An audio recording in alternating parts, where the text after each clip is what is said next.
We on? Yes, we are on now. That's right. No, it's just my conversation before. Yep, perfect. Check in. 1 2 1 2, Kev. All right.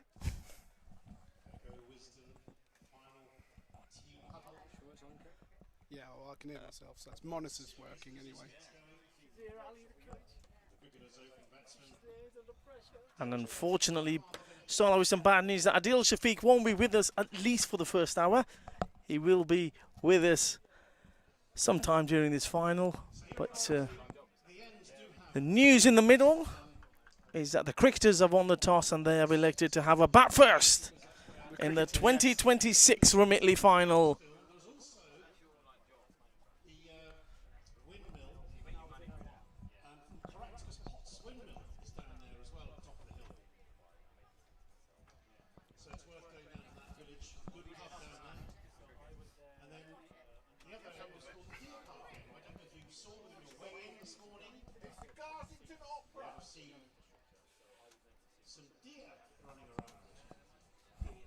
So how are you doing today, Shaz?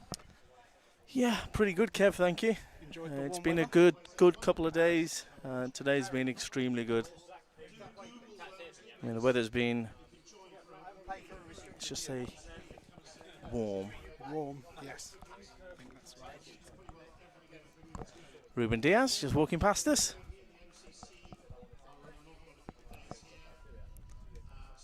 So it looks like we've got Dylan Roll. Dylan Rowell and Is it Viv Hassan out there? I am not sure who the batting order is, what the batting order is at the I moment. think it is Viv out there. We've got. It'll be home. Oh no.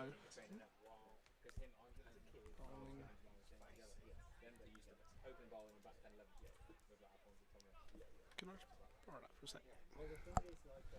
I'm just gonna. And we are live now for the 2026 Remitly Final. After 16 hours across the 2 days, we are here at Wormsley Cricket Club with a beautiful backdrop.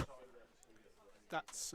The Cricketers winning the toss and having a bat first. Omar Akram to bowl the first ball in the final. And it's 5 ball overs, still built 20 overs, 5 ball overs with a 5 over power play. So here we go. After 16 hours of play, the first ball in the final. Omar Akram to Dylan.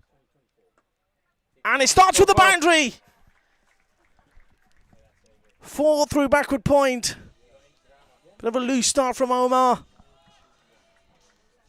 Exactly the ball that Dylan wanted first up, Kev, as I'm joined with Kev in the commentary box. That's what I want every game, short and wide.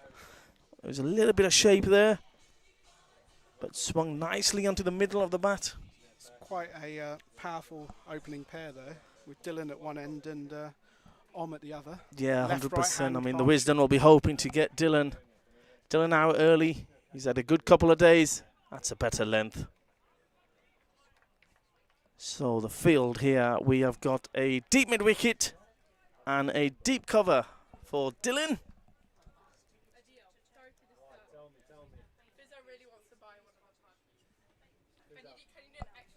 So we've got a short third man, a backward point, deep cover, extra cover, mid-off, mid-on, deep mid-wicket, square leg just behind, and a 45, and that could go straight to the man in the deep. Oh. Handy drops him. He's put him down. How big a moment will that be in the final, Kev? That could be costly. You don't want to put Dylan Roll You down. talk about perfect field settings. You know, the tactics were very good. He's hit it to the one man out in the deep. But Hamdi couldn't hold on. That's a fine. That's a fine. Get fined for that. Hammy. Is it Hammy? It is. So that's a fine for you, I think. It's fine for me. Yeah, absolutely. I didn't say. Oh, Great comeback. good comeback again. So after his first ball, he's bowled a good few deliveries here, Omar. And again, I go back, how big a moment will that be? We saw Dylan's power yesterday. We saw what he can do. Destructive. Very destructive.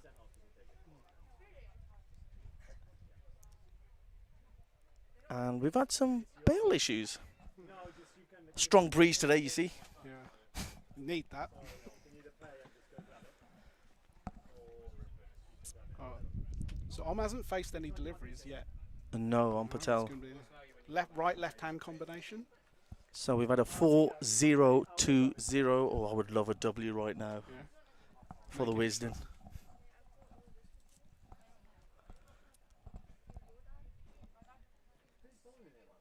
Change of field. Is it a change of field? How can they have 3 out? Well, they're going to need to have somebody in because this could... No, he's coming back in. Oh, he's just doing some laps, I think, Adnan Riaz. Here we go. Omar coming in. Ooh, playing a miss. Bit of shape away from the batter. Playing a miss, so a good start. After conceding a boundary, the first ball, a reminder, they are just 5 ball overs. Nothing wrong with the umpire's calculation. I think considering they conceded that boundary first ball, they'll be pretty happy, won't they? It's a good comeback from Omar. Very good comeback. Dylan trying to hit him straight over the side screen. But 1 over gone, 6 without loss. Could have been a wicket in the first over, but drop catch out, deep mid-wicket. And Adnan continuing with pace. Adnan Riaz to bowl the second over to Om Patel. Let's have a look at his fielder he has.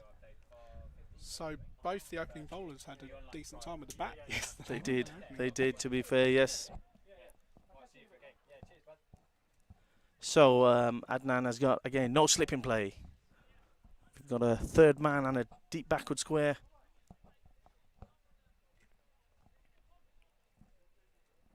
Five-4 field, offside field. Here we go, Adnan Riaz around the wicket straight away to Om Patel. And that is a gift. Bit of a gift for a left-hander. Oh, he's given five wides even. So not the start that Adnan wanted. That'll help boost the Cricketer's Yeah, that helps score. the run rate, doesn't it? Needs a good comeback now. Om Patel, he's first just season. swung away, hasn't he? After this left the batter there. No chance for the wicketkeeper, and an early gift in the second over. So this is Om Patel's first season with Saka. He's hit 300s. Yeah, talk to us a little about Om Patel, Kev. Yeah, brilliant. I think he's come through Essex Academy. I think he's used more as a spin bowler with them. Nice tickle Nicely there. Tickle played away for 1, well fielded. I think Acting deep for 1. Yeah, with Om, I think he's been brilliant for us. You know, both in terms as an option, left arm spin, bats left-handed, sort of a dream sort of signing for a county, really, isn't it? Somebody that can do both of those skills there. You know, lots of right-handed batters. They're always looking for lefties. And just gone about his business fantastically. I think from the first time I saw him bat against Gloucester right at the start of the season, he's done a fantastic job. Fantastic, and we wish him all the best going forward in his cricketing journey. All right, Riaz to Dylan. Nice forward defence. Good to see a forward defence. I think he's playing himself in because we know how destructive Dylan can be. Yesterday, you know, striking at 226, I think it was, in one of the games. I mean, he hit the ball extremely hard yesterday. For those who do want to sort of watch that innings, it was live on our channel. So if you do want to see a bit of highlights of yesterday.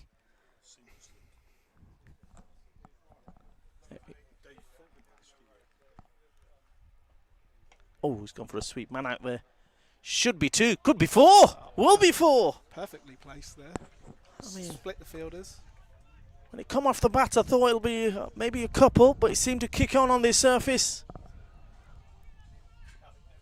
And 4 more for Dylan. Is that the shot that's going to get him going in this innings? Adnan Riaz just losing his line again. But again, big news for Wisden of Danny Khan. Yeah. Available, ready to play, late fitness test. We'd actually given his shirt away to somebody else, so we had to get it back. Another forward defence from Dylan. Danny has been trialling with Worcester this week. He has. So for them to be able to call on a big top order batter, that's a massive bonus for them. Absolutely, and I mean, Wisden spending 425,000 Saka dollars on Big Danny. I'm signing. sure they're happy that he's available for the final. Yeah, also the 500,000 that was spent on Tillan. Tillan. Right, here we go. Final ball of the second over. Oh, that was in the slot. And that has been demolished straight over the bowler's head for 6. It's almost gone straight onto the ice cream cone of a spectator out in the deep there. That's a big strike from Dylan. Finishes with a 6, and as you can tell by my voice, I'm not happy with that finish. 2 overs gone, 22 without loss.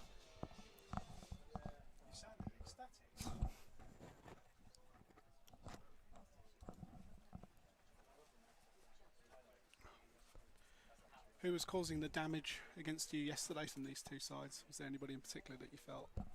I mean, both teams have got unbelievable, gifted, talented players. So it wasn't never going to be easy.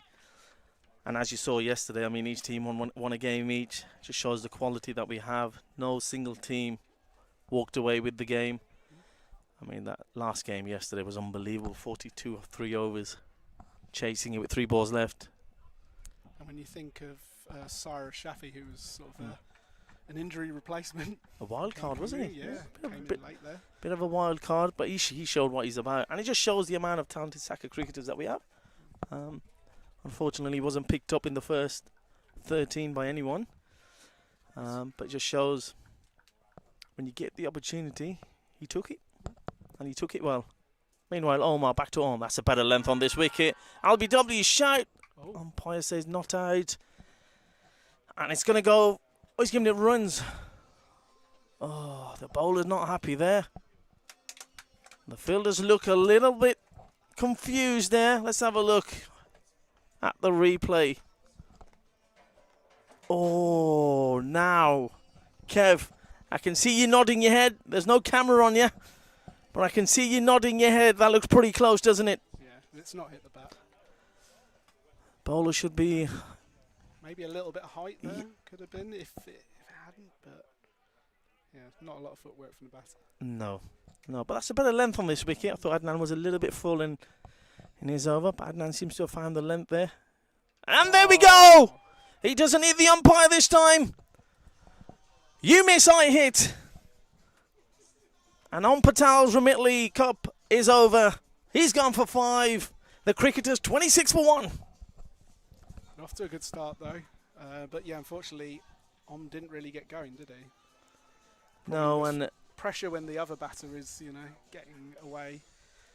You're trying to sort of match him or at least keep that. what I must say, very brave from the bowler, but he trusted his gut instinct there. It's a bit of a slower ball. May say he picked it, but he missed it, and it cannoned onto middle stump, and a big wicket early on for the Wisden. Can they get another one in the power play? We've got Rahul Tangarala now. Rahul Tangarala. Scored 165, I think, against Essex. Yep. Massive innings. That really put him on the map with us at Saka. Mm-hmm. And, it's all about the performances. You get the opportunities. There are a lot of players that are always vying for places, even to play in our second team, Absolutely. let alone our first team. And performances like that really help you to stand out. Absolutely. And the big question going into this innings is the big 125k signing Ismail Mohammed. Will he get an opportunity to bat? Are they going to be forced to push him up the order? He batted number 6 in the first game. There was a massive 6 he struck yesterday. I think it would have gone out of 2 grounds if they had been next to each other. He does hit a long ball, Ismail Mohammed. And I'm hoping for the Wisden's sake that we get him out quite cheaply if he does get out to bat today in this final. But here we go. Rahul on strike, Omar. That's a lovely front foot defensive shot, which the Wisden don't mind seeing in the power play. Obviously saw the ball before and thought, yeah. What a big couple of balls coming in. Again, deep square and deep mid-wicket for Rahul. You presume with this field it'll be slightly back of a length. making him hit towards those two fielders. Let's have a look. Omar coming in. It is slightly back of a length, a little bit of width, but gets away with it. And that is a very good over. Just 4 coming from it. And a wicket. 3 overs gone, 26 for 1. So it's 5 over power play? Yeah, 5 over power play. What do you think is a reasonable score for them to get off 5? It's interesting. I mean, the wicket hasn't slowed down as the day's gone on. Still looks a very good wicket. And, I mean, anything above 170 in the final that you're chasing, if you get scoreboard pressure in the final, it's always going to be tough. So, I mean, Wisden, we're hoping we can get them anything under there. Got a bit of a nod of approval from Benedict on the side of us.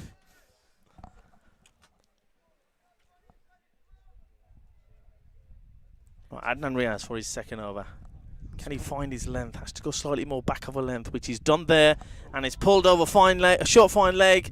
1 bounce and 4.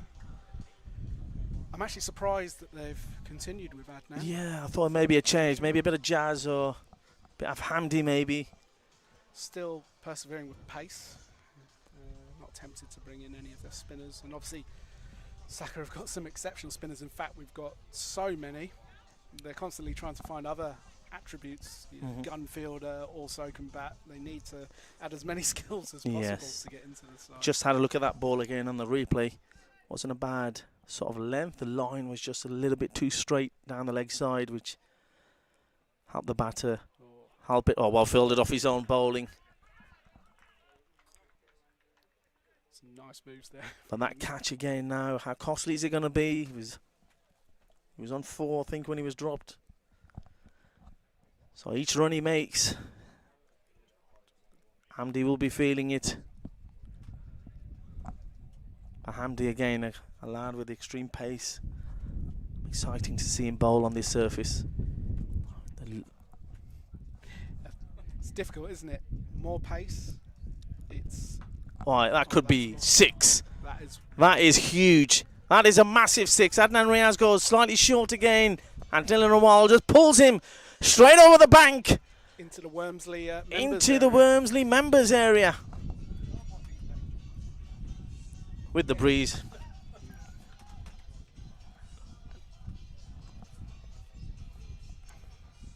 I think on this pitch, probably more pace seems to be going a lot. Yeah, absolutely. We talk about pace, but batters nowadays, they're not worried about pace, are they? Well, again, change of field. 45 comes up, and deep mid wicket again goes back.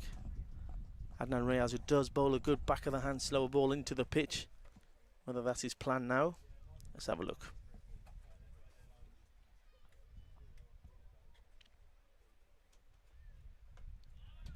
A little bit of pace off, but a little bit fuller. Seems to be boundary or dot at the moment, Kev. Not many singles. So you're saying the next ball will be a boundary? Well, I'm hoping it's a wicket.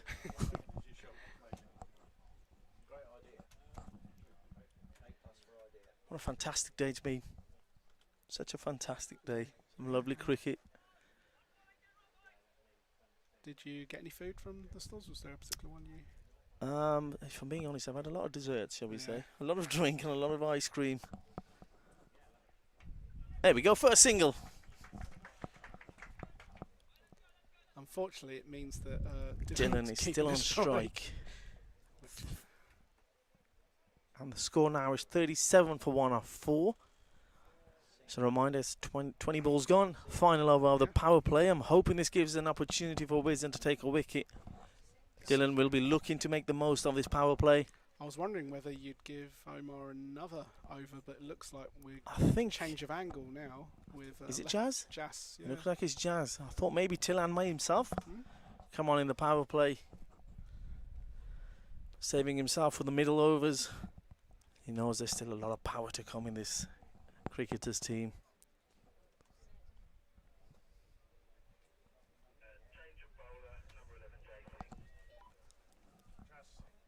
But this big crowd, they've definitely come to watch Team Wisden.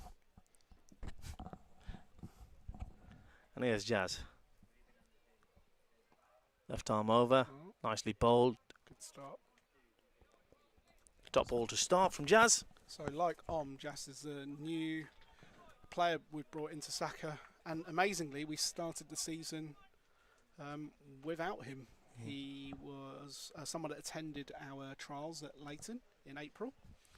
Clearly we saw something in him, and I think he played one game for our second team. He was straight away into the first team, and he's stayed with the first team ever since.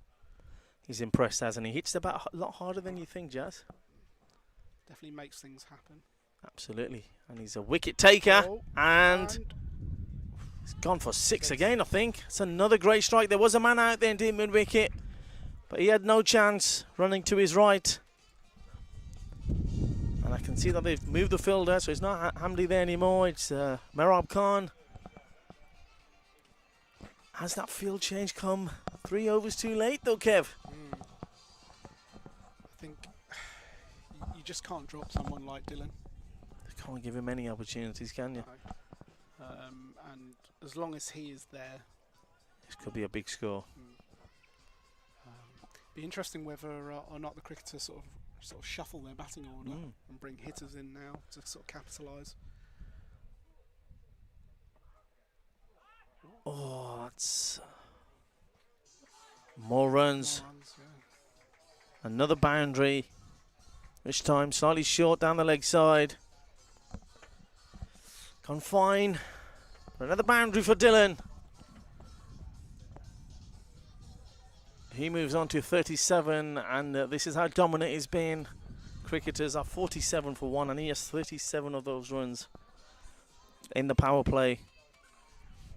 Always fascinated by someone like Jas, who hasn't played pathways cricket, hasn't come through any sort of county system. But here comes Jazz again. Left arm over and is slightly short. Pulled it. Top edge over the keeper's head and 4 more. This is now a problem. And the 50's up inside the power play. Yeah, this is a big problem for Wisden now. How do Wisden stop Dylan Rowell? Do you look to get a spin now? Yeah, I think the captain may just bring himself on next over. Big players step up in big moments. And this is the time now for Tilan. I think it's difficult. We were talking that bowlers who are captains Yep. sort of are quite conservative and they don't bring themselves on so Absolutely. soon. But actually, this is the exact situation that you pay 500k for. Absolutely. And it's been 24 balls in the power play so far. And Dylan has faced 18 of those. He's kept the strike. I was going to say the one thing you don't want to do here, having built such a fantastic platform, is Something that you think about how we could have possibly got him off strike. There we go, Jazz to bowl his final ball. Slightly short again, but this time Dylan leaves it, last ball of the over. And that ends the power play. It's 51 for 1 of 5. And you're giving that power play to the cricketer, aren't you? Yes, I am. That power play does go to the cricketer. It's a big little phase coming up now. And I think it's Nikhil Nair coming on. It's a bit of leg spin. So I remember when Nikhil trialled with us in November, and the first thing we noticed, have you noticed it? When he bowls, what does his action look like? Jaffa Chauhan? Yes. Absolutely. It's unbelievable. It's like Big Jaffa Jr. Absolutely. Similar hairstyle. And obviously Jaffa has gone on to exceptional things, playing for the Sydney Sixers in Australia. He has picked up for the Southern Brave and currently with Welsh Fire. Also was selected for a full England squad to the West Indies. Okay, a lovely. couple of winters ago. Very good. There we go, Nikhil Nair. Oh, he'll be a bit disappointed. You don't want an easy single like that given. Bring the danger man back on strike. 41 of 19 for Dylan. It was a big pick for you guys to go with Nikhil Nair when there were many spin options that Saka has. What was it about him that you guys liked? I mean, that resemblance, a little bit of Jaffa, but he just brings a breath of fresh air. That's nicely played down to long off. Oh, for 1. But again, look, some of these lads haven't seen Nikhil, so we thought for this competition, maybe surprise a few, and again, a great opportunity for Nikhil to showcase his skills, not only with the ball but with the bat. I mean, very destructive with the bat down the lower order, and we thought, let's give it a go. And he's had a good start here, good 3 balls, 3 singles. And the key here now for me in this middle phase is how many overs can Wisden sort of go without conceding a boundary. If they don't concede a boundary, 2-3 overs, yes, they may be taking singles, but I'll take that as a win for the bowling side. Just as I say that, skidding on this surface and goes for 4. Just at the right moment, hasn't he? Yeah. Just sort of, You just saw, you know, 3 singles, no boundary. Dylan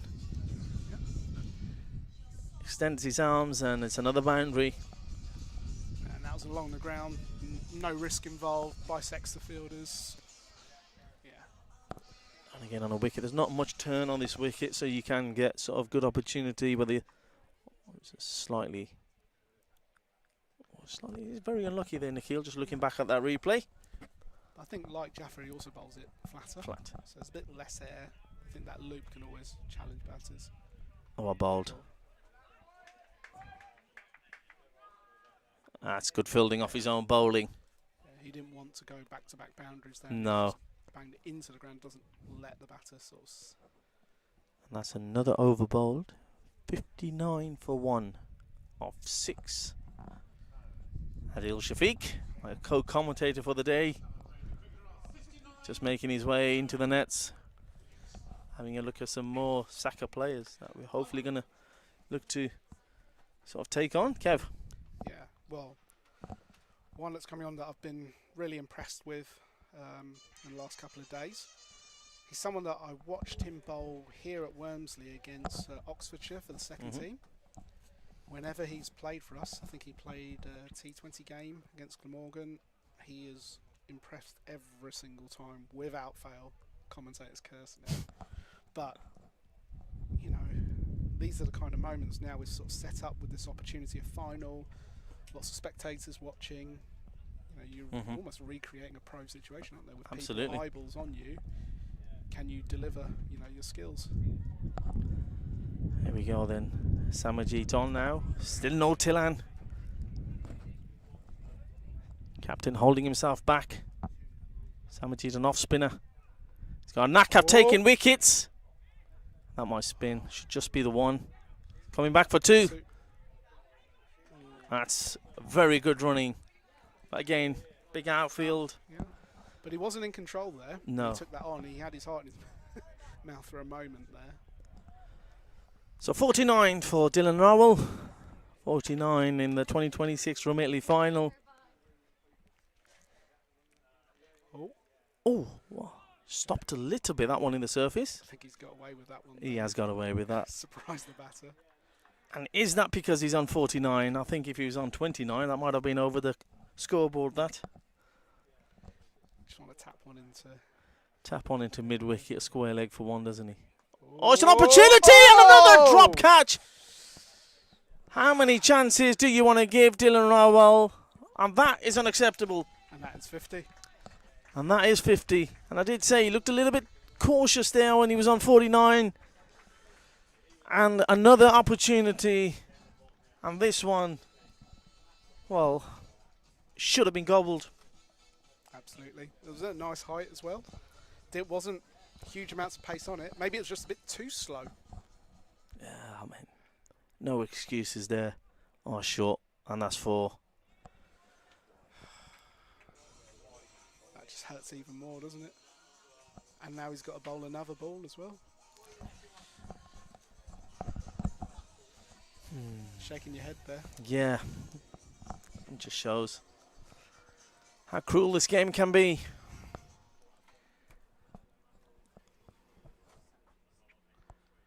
I think I sort of bigged him up. There was an opportunity. Absolutely. I mean, I did say that he's a wicket taker. Now, can he get out of this over? Oh, here we go. 2 more deliveries. We know what Dylan's going to do. He's going to go hard. Hard to deep cover. Should just be one.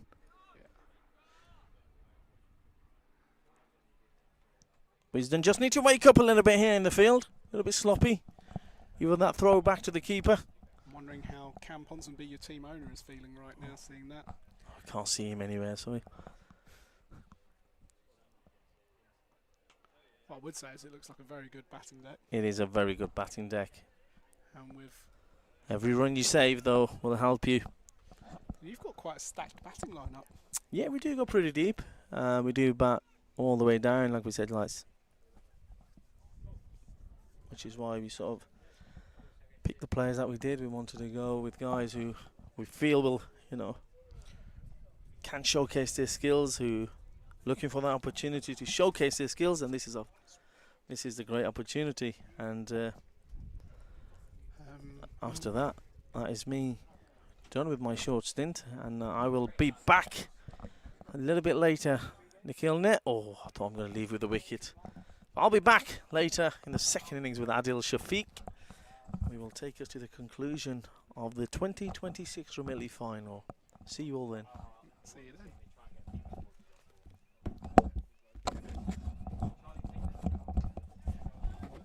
Charlie steps down the wicket there, into mid-wicket, just a single. So that was nice there. I think just taking advantage of the gaps that are now appearing with the cricketer in a strong position. Yeah, Nikhil Nair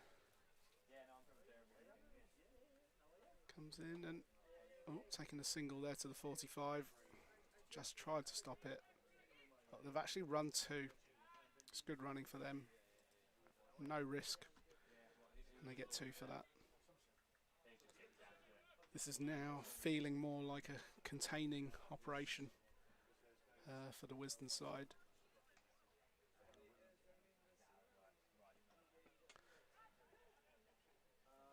One bounce. I think I've got Harry coming onto comms with me. Hi, Harry. You've had a few guest stints, haven't you, Kev? Yeah. Well, I thought I was the guest. I thought you were the guest, but no, the professionals who think they're professionals with you. Yeah. All the Saka coaches think they're professional commentators now. I was going to say, I'll take that as a credit of me today, that I've been training up so many Saka coaches to be a new career. If they can't hit and mitt anymore, they can be commentators. how about for you? Would you fancy, if you weren't commentating, another role within? Bit of coaching, yeah, I could do. You could employ me on the Saka.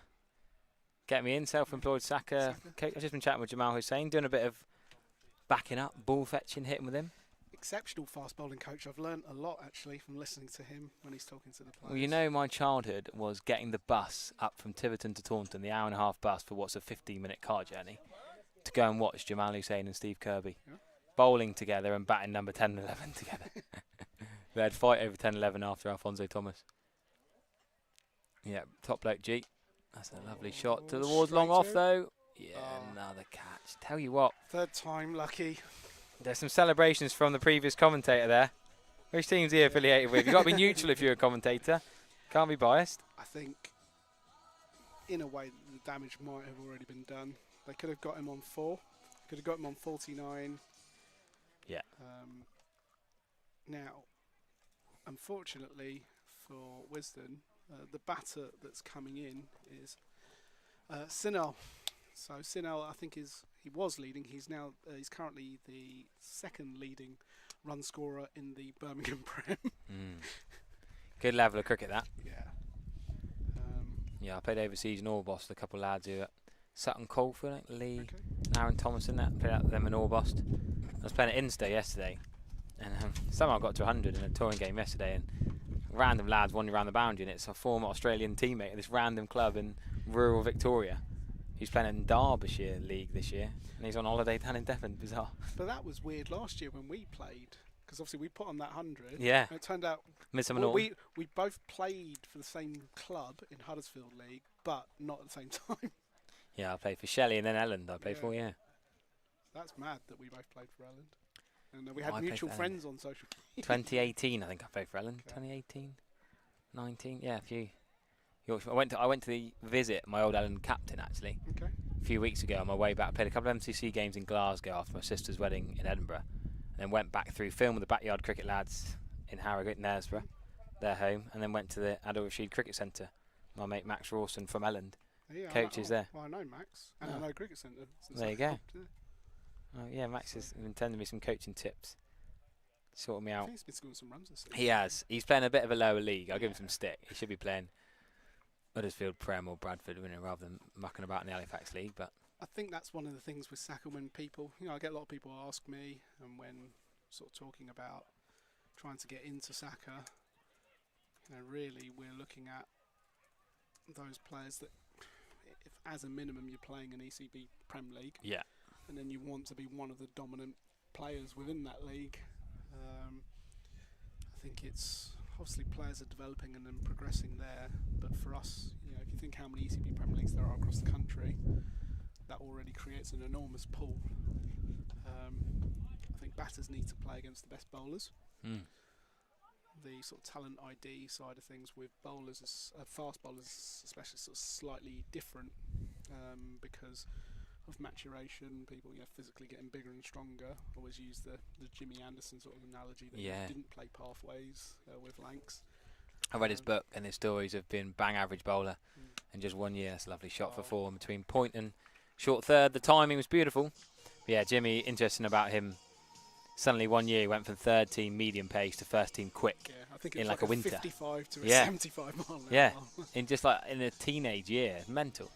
Love the stories like that. So that's where I mentioned earlier on about Jas. Jas is someone that's never played on a sort of age group.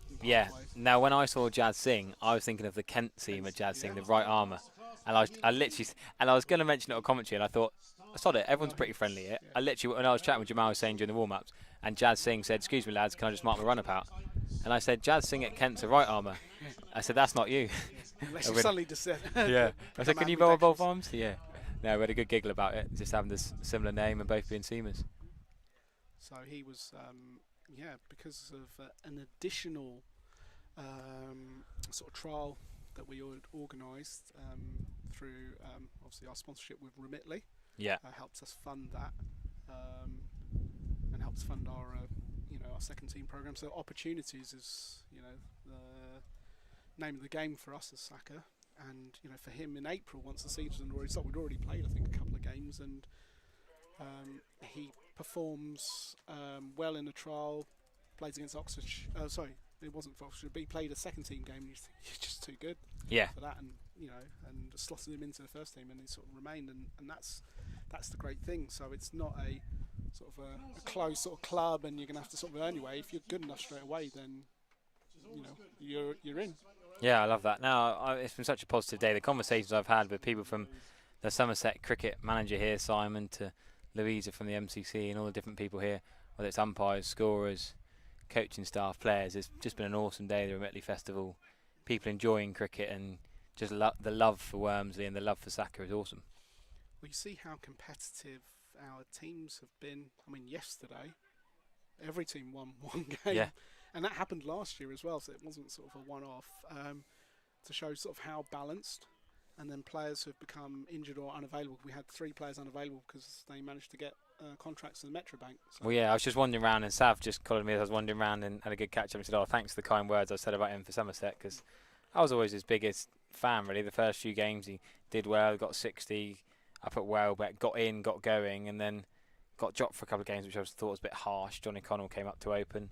And then Sav was suddenly back in for the last game at home to Lanks, and we were chatting about that for a bit. And I said, well, if we'd got to the quarter-final Friday or the semi-final Sunday, he obviously wouldn't have played. But he almost could have played here today, but didn't know that Tuesday would be his last one-day cup game.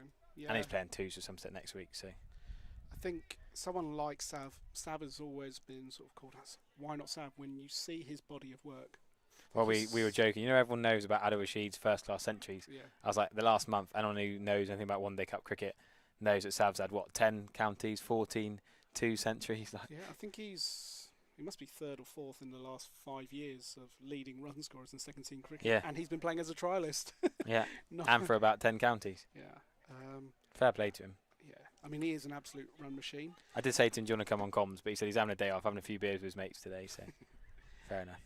The thing about Sav is that I suppose it's easy to people sort of have a preconceived notion in terms of him as a fielder, slightly shorter, and sort of the typical what you stereotype as an athlete. But I think he's a very good fielder. He's got a strong arm, but he moves around the field well. He ticks that box, and that's always an important part for us at Saka. We're not just looking at Not out. Yeah. We're not just looking at people who can bat and bowl. The fielding is so important in professional cricket. It's the sort of standout feature for players in the last sort of 20 years, the area that they've improved. I mean, you see the catches and the stops on the boundary now. You have to be a genuine athlete now. Can't hide field. There's no Phil Tufnells in the field anymore, are there? No. Goes reverse again, this time before. There's no way Jazz Singh's catching up with that. Just runs away. And then up the slope. They need people in the Remitly stall or the Newbury stall to throw the ball back. Why are they making the fielders run all the way up there to get it? They're too busy winning their free gifts. Wow. Even the lads in the even Adil Shafiq's perfume lot, they could throw it back, couldn't they? Is that mandatory there if you're getting I think it is. That you need to have fielding skills?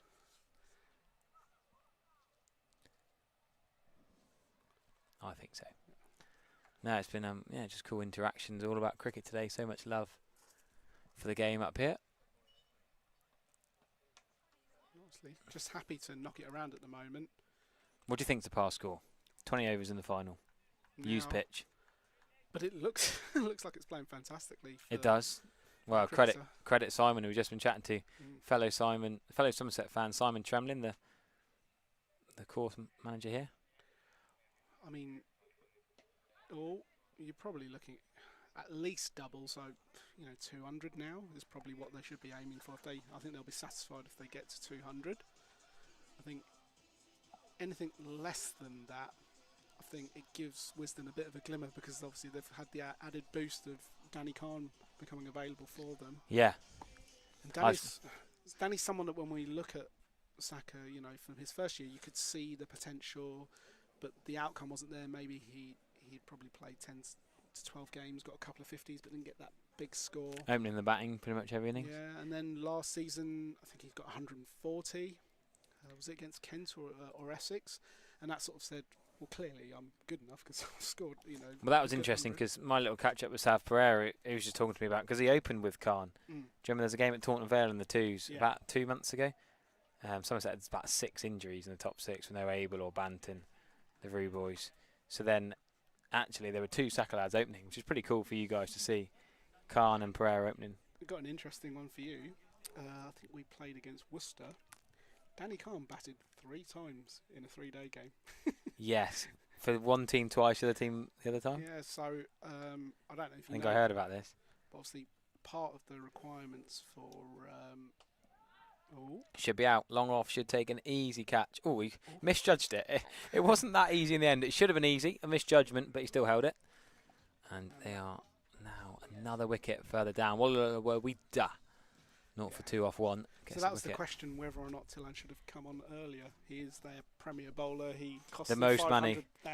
So much fake money. Yeah, Saka dollars, Saka the pounds. Most expensive Saka. Yeah, why was it dollars, not pounds, when it's Saka a UK based? Then it was Saka pounds. I think it was obviously it's novelty money.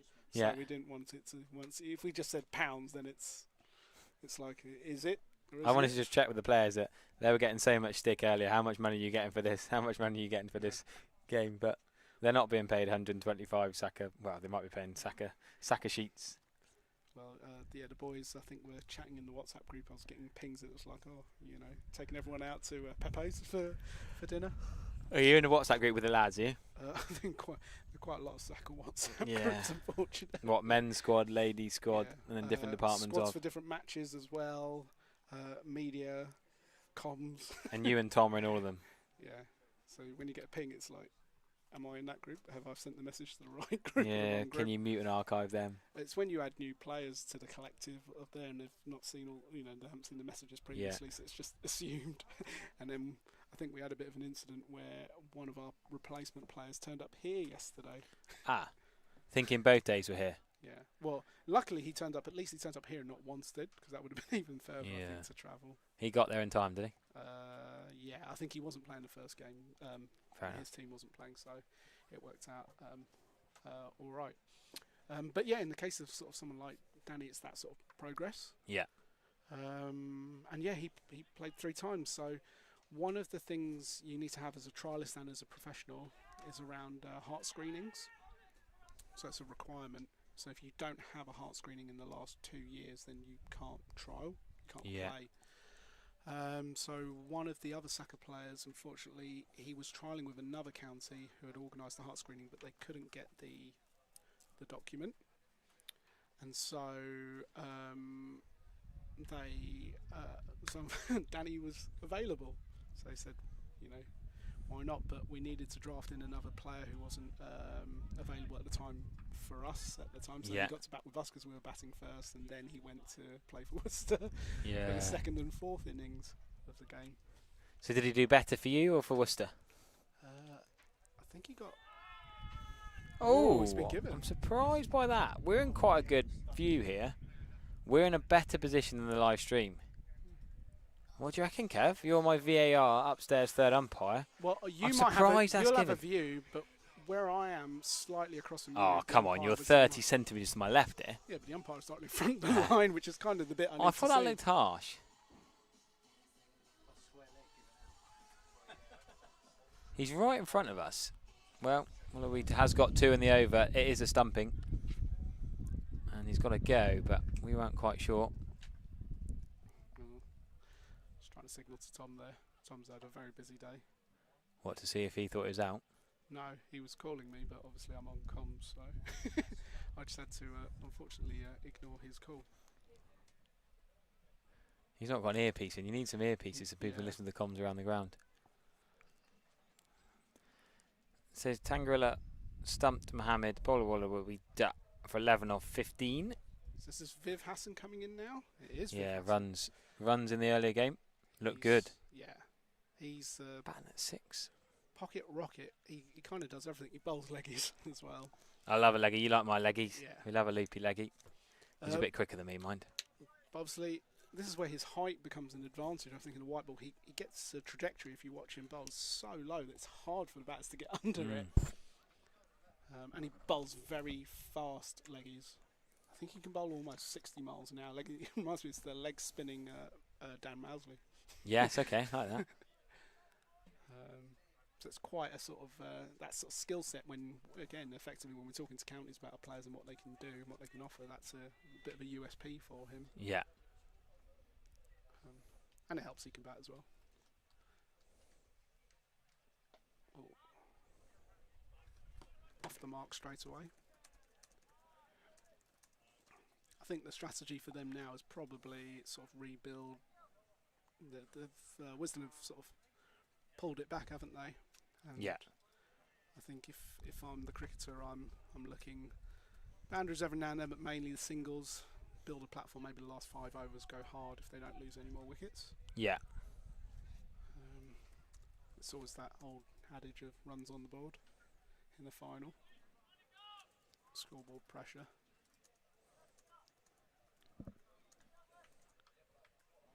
A little bit of scoreboard pressure is always a bit of a factor, isn't it? Being a final. All the Remitly dollars, all the Saka dollars up for grabs. Just trying to get a few more people listening in, get on the old social media and link the YouTube channel.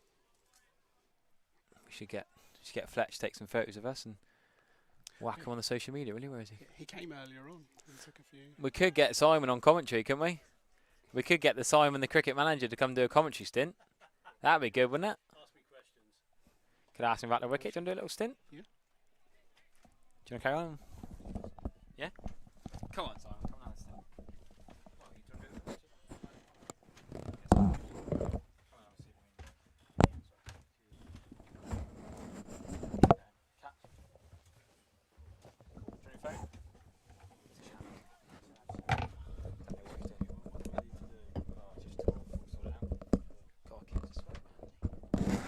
Lovely sweep behind square for 4. I've made the mistake of swapping headphones with Saka's Kev, who's a bit sweaty, but I have got cricket manager of the Wormsley Estate, Simon Tremlin, on comms. Hello, Harry. How are you doing? Brilliant. Yeah, well, I'll just have to send Chris through the link. He just messaged me. We are 2 Somerset fans, a little bit further from home, but you work here all the time. Yeah, I've been here 34 years now, since it Wow. all started in 1992. What's changed then? And the view from here, has it changed at all in those years? Yeah, the view's opposite. A load of those trees were missing after the Great Storm of 1989 or something, so a lot of it was flat. And So the spindly ones in the middle, they were blown out and lost all their leaves, didn't they? and the little hollows, Yeah. and they were just totally flattened. And unfortunately now we replanted with a load of ash trees amongst other stuff, and the ash trees are struggling with ash blight, so they're not looking their Wow. best nowadays. So bit Like of a a shame, forest but over there. yeah. Okay. yeah. But anyway, hey, welcome to Wormsley. Oh, it's beautiful. Absolutely stunning. I've been saying to a lot of people I've been wanting to come here for years and finally got the nod. And I've now chatted up the MCC lady, Louisa, who works here. So she's going to try and get me a game with, she mentioned someone called Overs, which seems very apt for someone who works in cricket. James Overy, yeah, good lad. So hopefully between those two I'm going to get an MC. I've applied for 2 MCC games here later this year, my first year on trial for the MCC, and I've not yet been accepted for Wormsley, but if you know the right people and ask politely, you never know, do you? Might have a few contacts. It's all about who you know, isn't it? It certainly is. There you go, you put a word in. If they want a boring opening bat, you bowl some slow leggies. You can come and play for Sir Paul Getty's 11. Oh, I'd love that, That's yeah. what you need to do. Get me in for that. Yeah. Do you want my cricket and CV? Well, we've got one more game this year against Isingari. Oh yeah, I could be playing against the Isingari down in Devon for Tipton St John in a couple of weeks as well. Oh yeah, we got the fixtures there. 23rd of August. You got an 11 picked already? I don't do anything with the players. I try and leave that to people that are a bit more knowledgeable about. That is day 4 of Essex at home though. That was it. You know I'm pretty committed to my Somerset commentary job. Yeah. Maybe next year. Get me in next year. Cool. Well, I've got your details, so we'll get the fixtures to you when they come out, or Yeah. in sort of December, January time. Yeah, send me one of these, definitely. Yeah. So Paul Getty's 11 then, who's in that? Is it his mates? Is it photographers, bit of both? No, well, it started in '92. The first game we had down here, we played against MCC. Opening batsman, I think it was.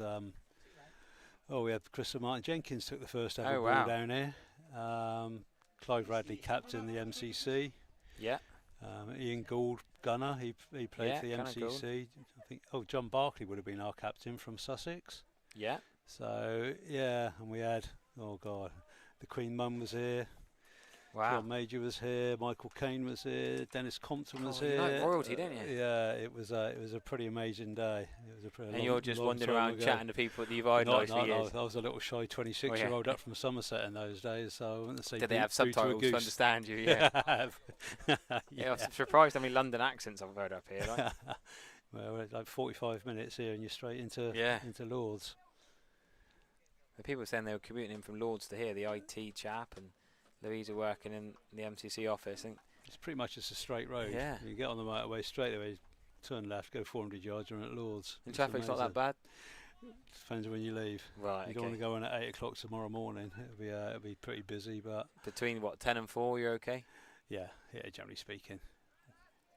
Not going to carry it along on. Good field and skipping off the outfield. So what have you done with this outfield then? We know every outfield's rock hard and dry at the moment. Yeah. Do you even bother watering it? No point, is there? No, there's no point. There's no rain on the horizon, and by the time you put it down in this heat, it just evaporates. Yeah.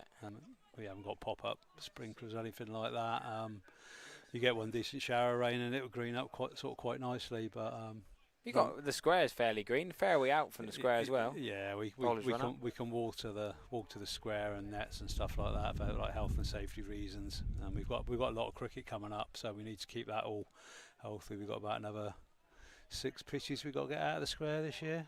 Right. So we've got. Is this the highest level of cricket you'll have? Oh no, you'll have seconds finals day later on, won't you? We've had that, the county second 11 2020 Yeah. finals day. We had that 14th and 16th of September. We got England v Pakistan under 19s. Ah, that's it. And have you got the minor counties, NCCA? Yeah. Is that here? That'd be decent cricket. Yeah. So we've got Berkshire, Bedfordshire, Staffordshire, and Devon, I think. That's my lot, the Devon lot. Is it? Yeah, played with and against a lot of them. Got my Devon shorts on. Look, Somerset top Devon shorts. Devon dumplings. Yeah. Yeah.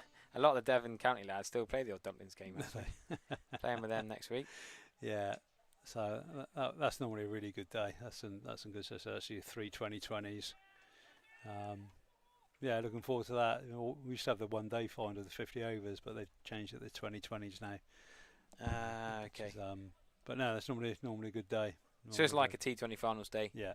Just from Edgbaston to Wormsley. Yeah. What will you get? A couple thousand come and watch that? No, it sort of depends where they're from. You know, if Yeah, they're the from four like counties, Northumberland and Cornwall and stuff like that. And Yeah. if you get Buckinghamshire, Berkshire, and Oh, Oxfordshire bold. around, you get a few more. So if you get, I don't know, 700-800 would be quite nice. That's a beauty from Singh. Singh striking for another wicket. Another bowled. And the Cricketers, red 11, struggling a little bit now. 117 for 5.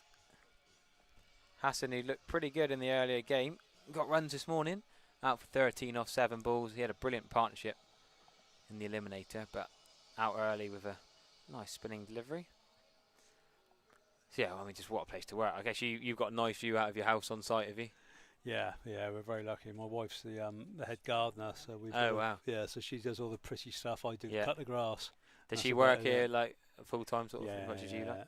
yeah. In fact, she's just gone to Cornwall today. Ah. She's doing the southwest coast path. Yeah, I've done that with my mum. Yeah, In sections, so I think she's down near Falmouth. on her own, or No, I got another mad mate she goes round with. or do they stay in hotels or No, caravans or camping? They carry their own tent effort, around with yeah. them.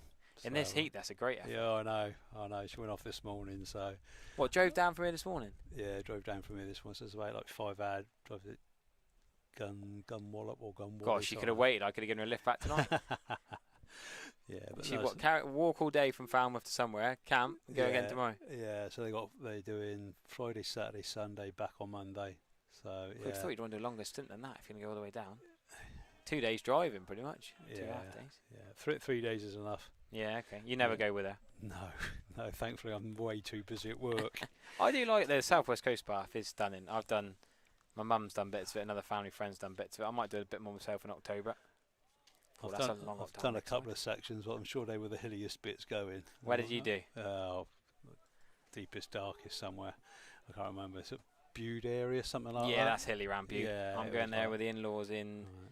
April, May, depending on the county championship fixture list. I'll be down there for a couple of days walking. And next when you've May. got short legs with big steps, it's like, it feels like it's twice as far. Yeah, the Lulworth Cove Durdle door bit's probably a bit closer for you from here. That's quite steep as well. Yeah, that's nice there. We've gone Another 4 runs. Can't really bowl pace on as a spinner here. Oh, it's not just here, really. It's the quick outfield. You've got to go a bit more pace off, haven't you? Just any quick spin, then just flash it for 4 behind square. Yeah, get a snick and it is just running away, isn't it? This is your standard boundary dimensions, isn't it? We're a fairly central wicket. Yeah. Fairly central. Yeah, so Yeah. you'd be 70 yards all the way around. Yeah. And how many wickets did you say you have? Got 12.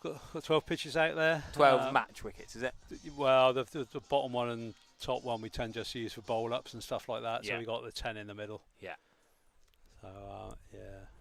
So And you always have the thatch scorebox. Is that used for pretty much every game? yeah, Yeah, lovely. yeah. Quite a quaint. So Paul loved that one. Yeah, They brilliant. loved it. Well, we've got scorers this side, I know, for that side today, I guess.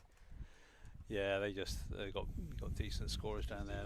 They try and keep up with it, and they're pretty good. We got like 5 scorers. A lot of them just do Lords as well all the time. So when they're wow. they go down to Lords and do it.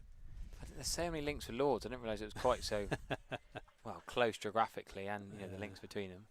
Oh, so Paul paid for the main stand down at Lords going back 40 years. Did he? Yeah.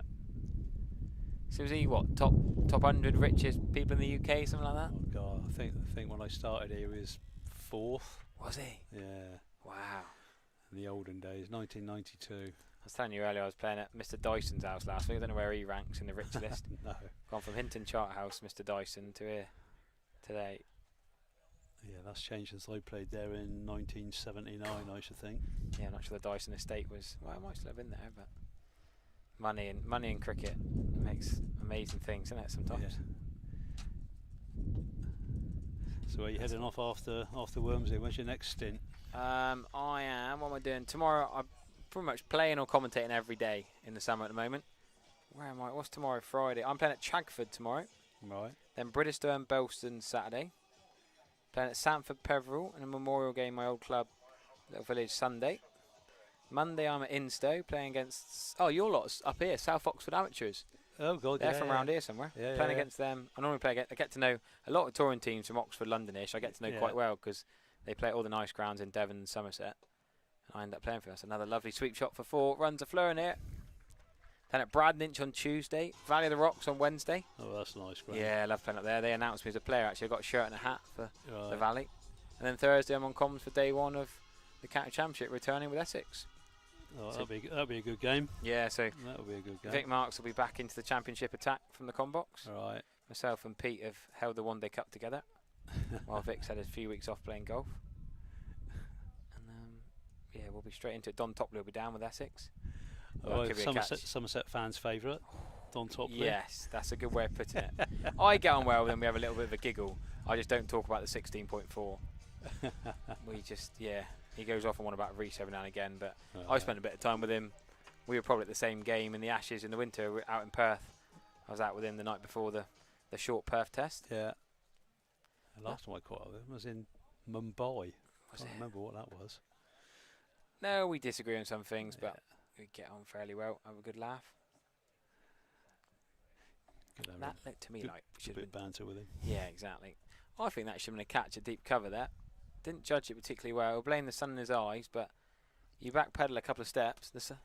Yeah, he's a few metres off the boundary as well. Tom Lammerby, you probably saw the other day, had a bit of a stinker, didn't he? He had the sun in his eyes, but his sunglasses on top of his hat. I spoke to him and his mum and dad afterwards, and they were all laughing about it, because if you drop a catch to say the sun in your eyes with sunglasses on your head, then it's your fault. Personally, I don't wear sunglasses. I just use my cap at the right angle. Oh, Rocky Flintoff hit a few bombs, didn't they? He did. Called out as hell of an innings. Yeah, they got me on new radio station. Is it called Track Radio? I've not heard of it. Mark Pugatch is on it. All right. They got me on there. I did an interview with Keaton Jennings about Rocky Flintoff, and they played that and then asked me a few questions about Rocky Flintoff, because I was obviously there. We had Bumble in the com box. Yeah, I saw him walking around with his dog. Yeah, 2 dogs and his wife. And they're all getting a bit hot and bothered, so they went to Sidmouth early. They didn't even watch the end of Flintoff's innings.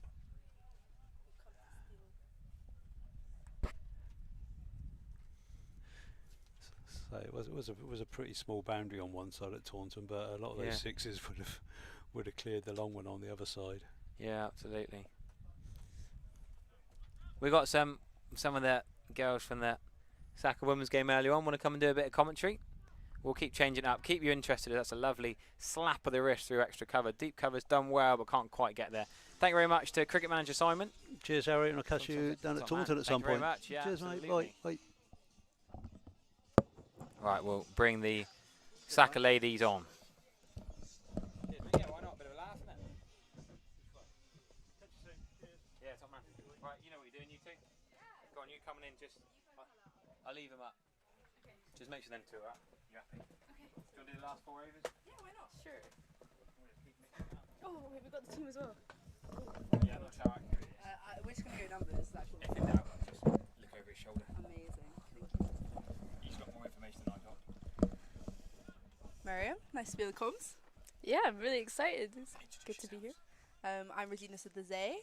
I'm Miriam Fessel. And we are the women from Sacca Women. So, yeah, we had a good game today. You batted pretty well. Oh, and that's a lovely ball that should go for 4, and it does. Good effort on the boundary there from the Wisden boys. Miriam, you had a good batting innings today. Yeah, it was all right.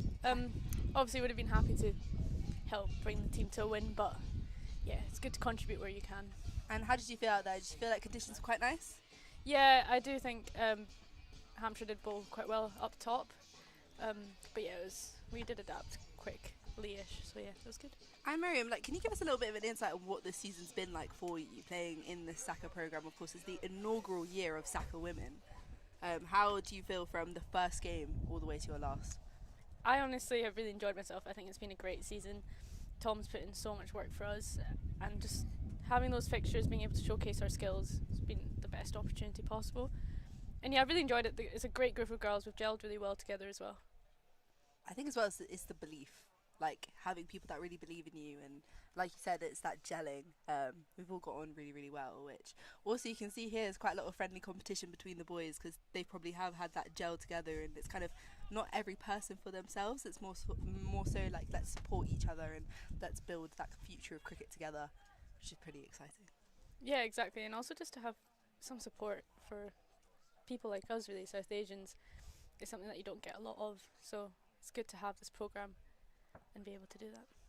Oh, it's a rather hot day at Wormsley. It looks like we're going to have a bowling change. We have number 11 from the... Oh, it seems like we don't have... There we go, we have the Wisden team. Jay Madan? Jay Singh. Jay Singh. Apologies. Comes into bowl. Hit nice and straight. Oh, and that's a that nice should shot. go through for 4. That's lovely. You like to drive, don't you? Driving is probably one of your favourite shots. Yeah, I do like to hit straight, and that was definitely something that I would hope I could play. But that was a lovely shot. Well, you seem to execute pretty well on today's ground, for sure. Thanks, Regina.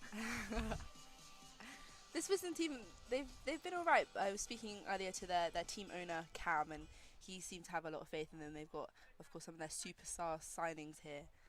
500k signing, I believe they have. Oh, who is that? I'm not entirely sure, you know. But all I know is they're pretty optimistic for the win against the Cricketer. To be fair, the Cricketer have put up some total so far. 152 off 17 overs. It's huge. Thing comes into bowl. Oh, and a big swing, nice and straight. Aiming for that V. Nice outside off stump from Singh. This is so interesting. Commentating at Wormsley on a Wisden versus Cricketer competition. I never thought this would ever happen. Did you? No, not at all. It's been a really good event, actually. It has indeed. What's been one of your favourite bits, bar the cricket? Oh, the ice cream. Yeah. That was good. That was good. I was gonna say it was pretty nice. They seem to be quite in business today. Yeah, I'd say so with this weather as well. It's pretty hot out there. Ooh, not quite got all of it on. Number 9 trying to hit through that V. It's a good option though. Mid off is up, so. How have you enjoyed the outfield today? Do you feel like you got value for your shot today? Yeah, definitely. I think anything past the inner ring was mostly guaranteed a boundary. They did, to be fair, Hampshire got some good hands to some of the shots I'd hit, which was frustrating, but yeah, they still did travel. And I will say, do you think that's maybe the difference between the levels it comes to the fielding? Yeah, definitely. I think you can't ignore. Oh, That's a brilliant fielding. That's a right really there. good effort, actually. It's in running for 2. Probably trying to push extra runs now, make sure they can air them out. What do you reckon's par here for them? I think a good score for them, maybe get to that 180 mark. It seemed like 138 wasn't really enough for us today, so.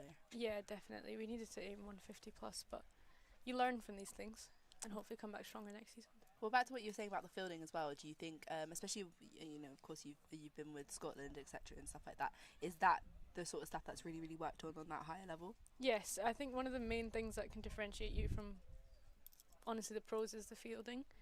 You need to have 2 skills, whether that be batting and bowling, but batting and fielding or bowling and fielding is just so important, because in a game like now you can't hide in the field anymore.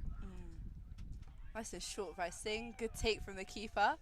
Couple cheers out there. Bit of anger left out on the pitch. It's getting a bit feisty. Definitely so. It seems like that friendly rivalry is really coming out there. I think batsman's questioning whether that should have been a wide, but that's over. Good over, I think, from Singh. I think good field effort. Of course, good shot from the Cricketer down the ground. But Regina, what do you think of the Saka programme? How did you find your time here? I'll be honest. I kind of thought I'd left cricket. I wasn't really thinking I was ever going to play, just because I kind of was over it a little bit. But coming back into the Saka programme definitely made me fall in love with cricket again. I think playing with like-minded individuals. Every woman who has a story. I think it's been really fascinating, and the respect level is there for everyone. There's no one really. Yes, of course, in terms of competition, there's an element to want to get better, but there's never a competition between each other, and I think that's what's so beautiful, because for everyone here, we're happy for each other, and we want each other to win, and we want each other to do well, and I think that's what I love so much. And it's not just say, it's actually something that is done and proven within the squad. It's kind of become a sisterhood as well, which is really lovely. Yeah, 100%. And I think because of that, to see the progression in characters as well as cricketers from the first game to last has been something really special. So yeah, it's given me a lot more faith in hopefully having that option for South Asian women to really, really make it in the space. So excited to see it grow. 100%. That's really well said, actually. That's a little nick off the edge there, straight to point. Quickly nab a single in the ring. That's one thing that's pretty annoying, isn't it? Nabbing a single in the ring. Oh, yeah. I love to do it as a batter, though. Just get on the bowler's nerves a little bit, put that pressure on early. I think it's hard, though, in women's cricket sometimes with the ring just being smaller. You can't really run as much to fielders as you can in the men's game. It's true. You need the option to run more threes in women's cricket, I think. Like some did today. That's gone right in the air. Number 6 right in front of us and dropped it. Oh, no. I think we've seen a couple drops today, actually. Bit unlucky there. Batsman were pretty sure that was out, so only just got a single for that. It's just sliced off the bat. We've seen a couple of those, actually. Yeah, there's actually one out there. There's a drop catch as well, but yeah, it was still a good effort, though. Good dive from the fielder. It seemed like it was just dipping slightly. Mm-hmm. Of course, with Wormsley, you're quite lucky. You've got quite a flat pitch, so you don't have to worry too much about an incline. Gone through that offside again. Absolutely crunched through point. Yeah, save your legs. Don't think you need to run that at all. 4 runs.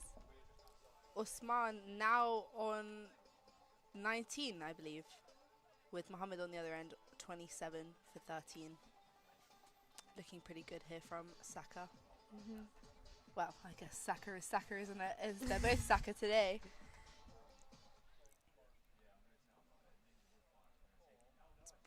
Akram ball down the leg side a little bit.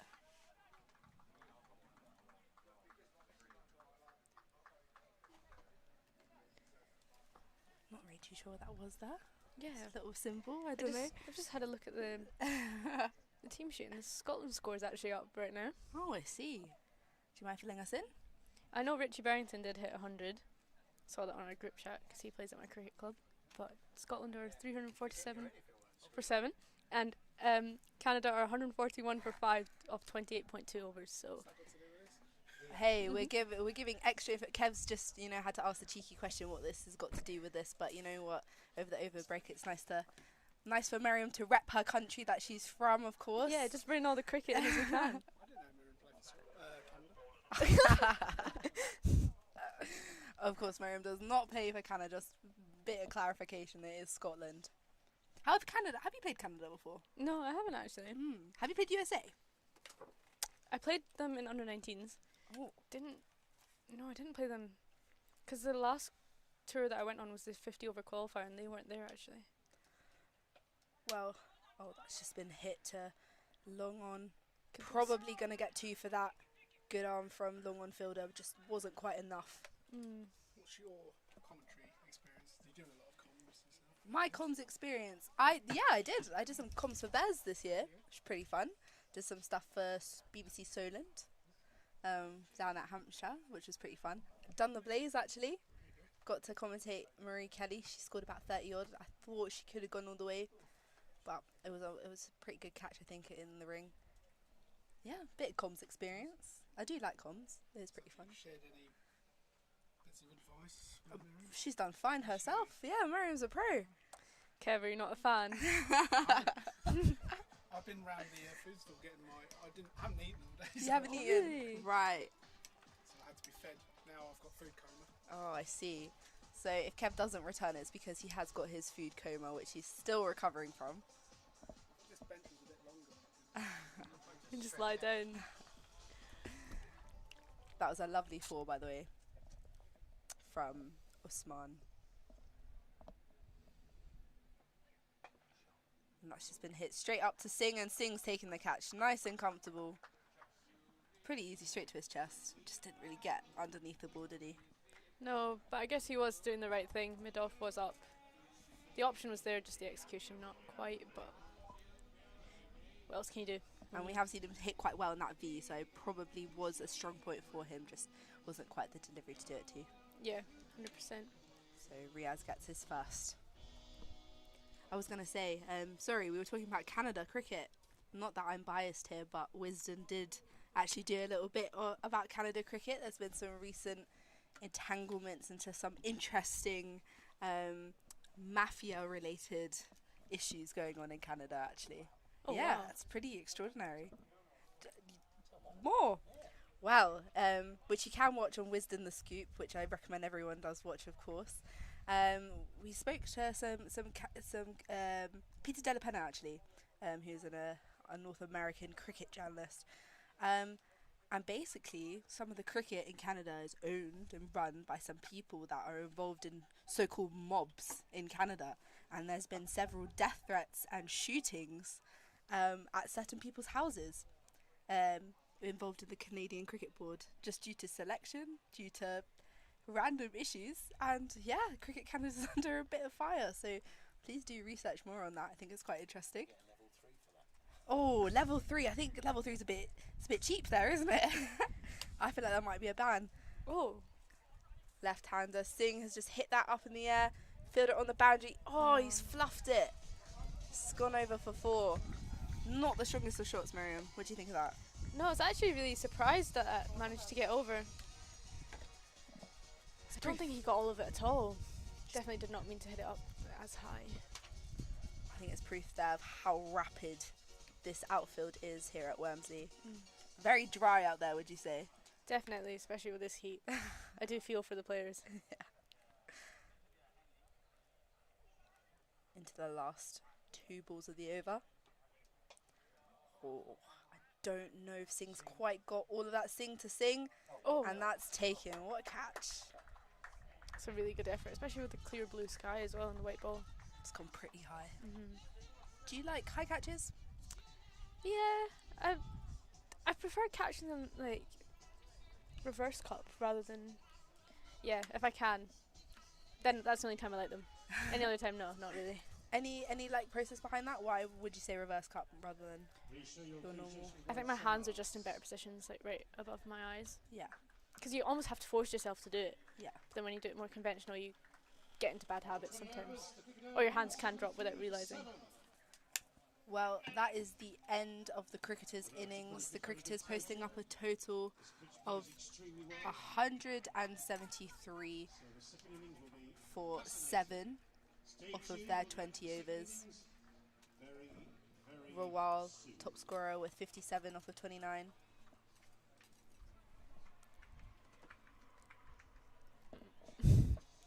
Two wickets as well from Riaz and Walawita. That concludes the Cricketers' batting innings. 173 is your total to chase. Wisden running up those stairs, or should I say the side of the bowl here at Wormsley. Eager to get out, as well as the Cricketer bowlers looking ready to warm up as well. What do you think of that total, Regina? I think 173 is brilliant. I think you would have wanted 180 just to really put, scoreboard pressure on. I do think from what I've seen, especially from Pickwick yesterday, that there are some rather large hitters here. So I think if someone gets going in the power play, that total looks a lot less menacing. But I think that is a pretty good total we'd be happy with. I think Cricketer may be just a little bit upset with it, as they did have a really good start. So probably pushing maybe for that 200 mark even, until they hit about 10 overs and it started to slow down a little bit. A couple of lost wickets. But I think we've got a good contest on our hands. Yeah, exactly, 100%. Especially with this outfield, anything can really happen. For sure. We have Fletch coming over now. I'm scared what Fletch is gonna. Fletch is doing nothing. All right. Get many good photos today, Fletch? Oh, amazing. I have to say, what? Far from finish. Amazing. Sounds even better. What's your favourite kit? Would you like the red, the blue, or the yellow? Ooh.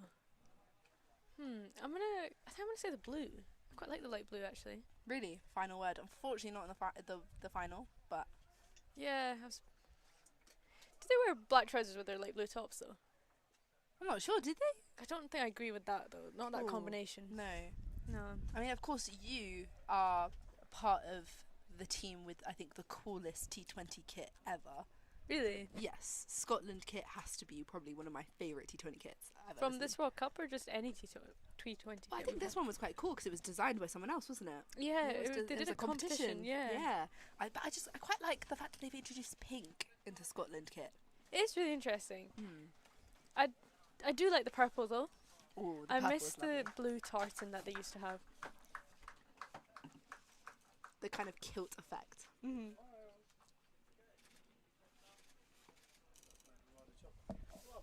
What would you say your favourite cricketing kit is?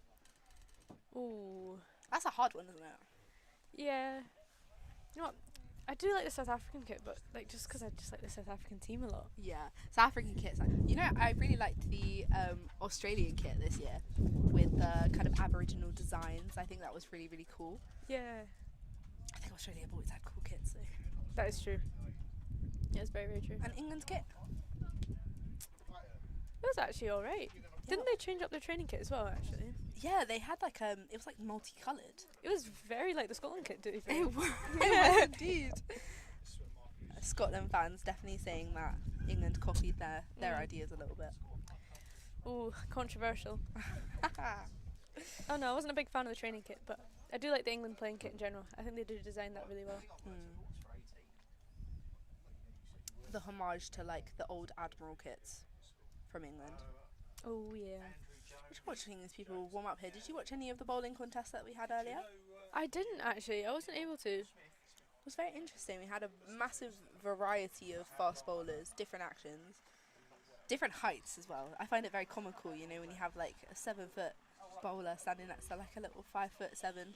Not that it's little, but someone who's 5'7". It's quite funny to see the drastic difference in height, but however able to probably collect the same speeds. Yeah, it's really interesting. Because you would have thought that the taller you are, the quicker you'd be, but it's not always the case. No, not at all. Well, there's only about 10 people watching, so the 10 people that are here, I think it's right to ask about you and the fact that you actually also have a twin brother that plays for Scotland. I think people would be quite interested to hear this. If you don't know, if you live under a rock, I think we've got the first set of twins, or male and female twins, to ever play international cricket, playing international cricket at the same time, which is pretty cool. What has that been like, growing up with a brother and playing cricket to the same competitive level? Do you guys compete as well between each other? We don't actually compete, and one of the reasons is just we both play two completely different games of cricket. I think men's cricket and women's cricket is just so different. And each with like the numbers and the just standards and just how the game is played, I think it's just very hard to compete. And then also he's a bowler and I am a batter. Do you have a lot of net battles? No, I don't think I could face him. I think he would honestly break my face. He's too quick. But no, he's doing really well. He actually played for Scotland A 2 weeks ago against the UAE. Bowled well. Couldn't tell you his stats off the top of my head, but it's really good because he had trouble with injuries actually for the past few years, stress fractures and shin splints and things like that. But to come back and have a season like he's having right now is really impressive. And I do think that there's good things coming up for him soon. This is exciting. I mean, can you give a bit more of an insight as well in terms of the pathway of Scotland? Because obviously, for you've come here to Saka, where the English pathway system into county and into the English cricket team is a different sort of feed. What is it like for Scotland? Is it club cricket and then you play in Scotland, or is there another kind of domestic way? It used to be club cricket regional and then into Scotland, but then after COVID, the regional stuff fizzled out. But they're introducing that again this season, so there has been regional games for both the men and the women, and so you get picked up from your club from first team cricket if you perform well, and then get your opportunity at regional, and then the occasional Scotland Day fixtures, and then your call up. We see a lot of your Scotland team now as well playing domestic cricket in England. They're playing a lot of. There's quite a few at Lancs, a couple at Surrey. The Bryces are at the Blaze. The Blaze, of course, with Aptaha, Gordo. Essex. Yeah. Yeah, it's been good. I think the standard down south is just really, really good, and it's a great opportunity for all of us to improve our skills by just coming down here. And I think for anyone who's up in Scotland would love the opportunity to play for a county set up here. Yeah, you even got Pip at Hampshire as well, actually. And do you think Zaka gives you that opportunity now as well? Yeah, definitely. I think it's hard when you're up north because you're not really part of the county setup at all, so no one really recognises what you've been doing. But to have Saka there for you to show your skills off has actually been really good and gives you more recognition and more opportunity to play for these big teams. well, many players here getting ready to showcase some action. We have the cricketers doing their little huddle. They don't huddle like we do. I've noticed that in men's cricket. They don't like to huddle. We like to huddle and cuddle, I think. Yeah. I used to say, let's have a cuddle, everyone, before we go out to play. Yeah, they're all very, they look like they don't really like each other. No. actually. They're quite far away. 2 batsmen in. Oh.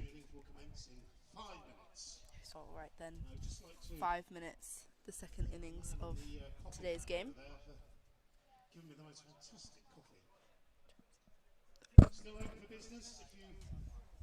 Not entirely sure who the openers are. Seems we have Akram and it might be Walawita, I think, who had a good bowling innings coming out to bat. Akram, that must be a very menacing surname to have in cricket. You two happy? Good, just leave it to it. Joyful. You talked all through it? Pardon? Did you carry on through the gap? We did indeed. We're happy to keep going. Unless you guys want to do it. Unless you guys... Do you want to have a go? Come back later if you want. Yeah, come and do a little bit. Oh, trying to kick us off course, Mario. I know. You get bored, just text one of them. I don't know who I they don't are. know who they are, but that's okay. They'll hopefully introduce themselves when they come on. For sure. I hope the viewers will know who it is. We're getting kicked off. We did talk during the... We've got 12 watching now. I know, this is quite interesting actually. I hope the 12 that are watching, let us know in the chat if you're enjoying this, please. That would be nice. Have a Nice bit. things only, please. Yes, please. I beg. Not our debuts on comms, may I say. Miriam, of course, she's commentated on Scotland, Nepal, as you were telling me earlier. Yeah, that was last season. It was a small snippet, but yeah, had a little bit of an opportunity. Scotland, Nepal were playing at my career club, Clydesdale, back in Glasgow last summer, so thought I'd go on the comms for a bit. Well, we had our first comment. Hello from the Cricket Club 45. I am. Thank you so much for watching. I hope you're enjoying our comms. Oh, deleted the message. That's okay as well. Oh, okay, they got a huddle there. Got a bit more of a huddle. All right then. Well, Akram and Walawita to open up the batting here for the Wisden 11. The cricketers. I'm unsure who's opening the bowling here. So it's Akram and Walawita. Just finding out what end they're going to start from. Oh, looks like they're starting from...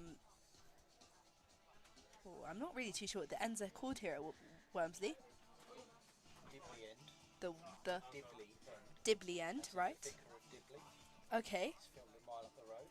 amazing. And the grass in No, Deer Park end. The cricket manager said, don't call it that, you got to call it Deer Park end. The Deer Park, Yeah, he overruled you, sorry. right. You can't call it that, he got upset about that.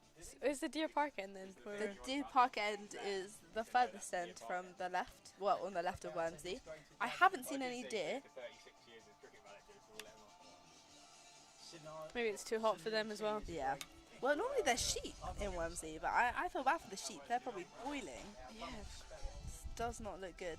Do we know who our opening bowler is?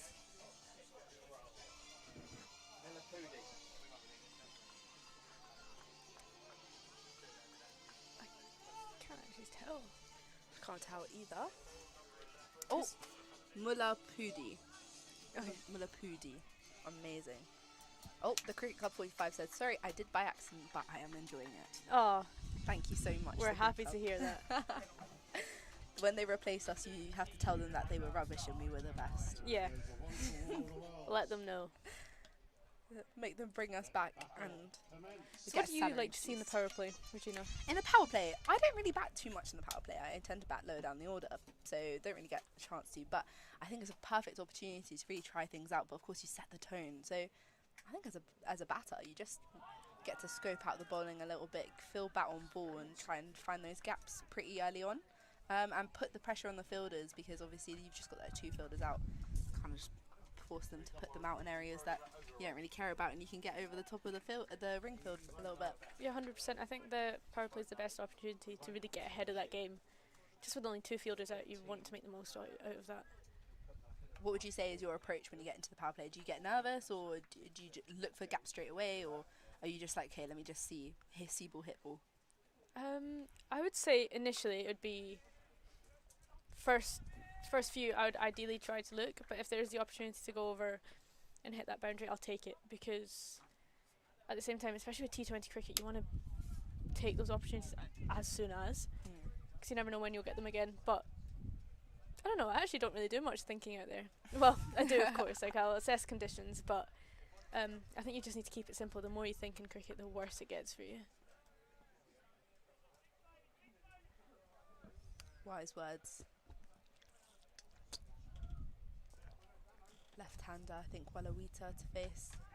Hits it nice and straight. Oh, valiant effort to his right from the fielder.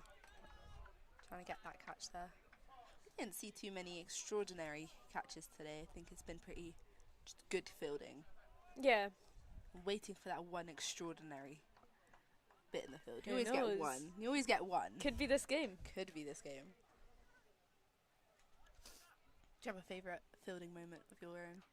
Of my own. Ooh. Do you assess fielding? Sorry? Do you like ever assess your fielding? I do. I really do. That's good. Nice and straight. Akram trying to go over the top. Just gets it over the top of the ring. Oh, One bounce. actually, I think that's a one bounce four. Looked like he slightly mistimed that, to be honest. Yeah. Well, I'd love to be able to hit a ball that far than mistiming. I think that could have gone even further, if I'm honest with you. Yeah.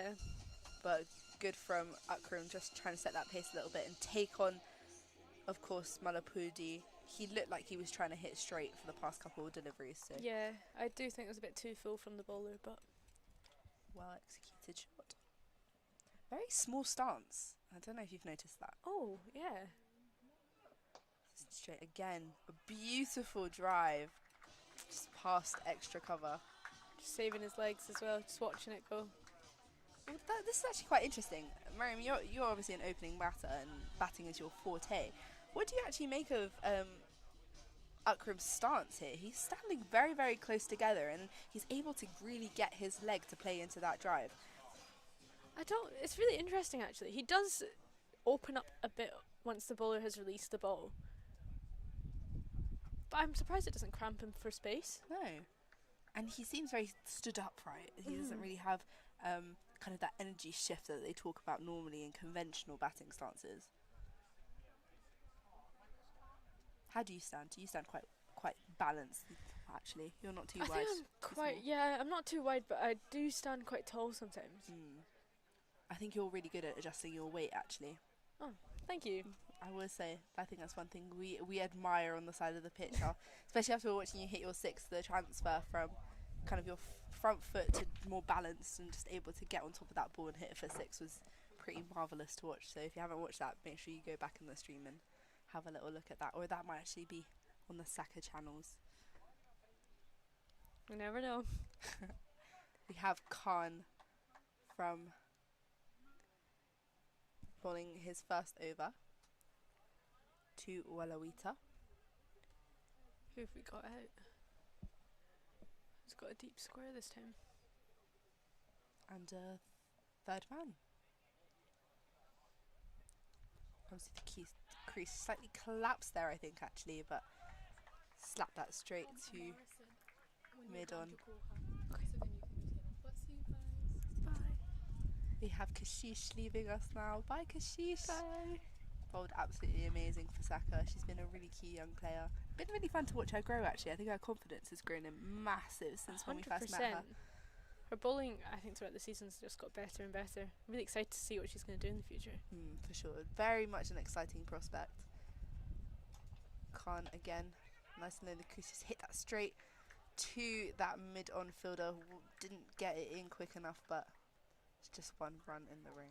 Do you know there's something else actually that I do once I go out to bat? What's that? I think the field can tell you a lot about what the bowler might bowl. Just with the field right now, I would expect a hard length, something slightly back of a length. With a deep square, not necessarily anything full. I think a full ball in this field would be almost a bad ball because you've got your two up in the ring at the top. But And when bowlers put out, especially like as we're seeing here, they've put out square leg and mid wicket, do you feel like the bowler has a lack of confidence in themselves, or is that more confidence in their ability to get that ball to the leg side, or are they just protecting themselves a bit? it's a no ball. Oh, we've just had a no ball from Khan. I think he slightly overstepped there. Free hit for Akram. I don't actually know whether that's just he's just got a plan, or he just knows this batter well enough, and that's one of the areas that batter likes to target. Well, I'm sure they've played a lot of cricket together, so that might actually just be our answer. Right then, Khan with a free hit to Akram.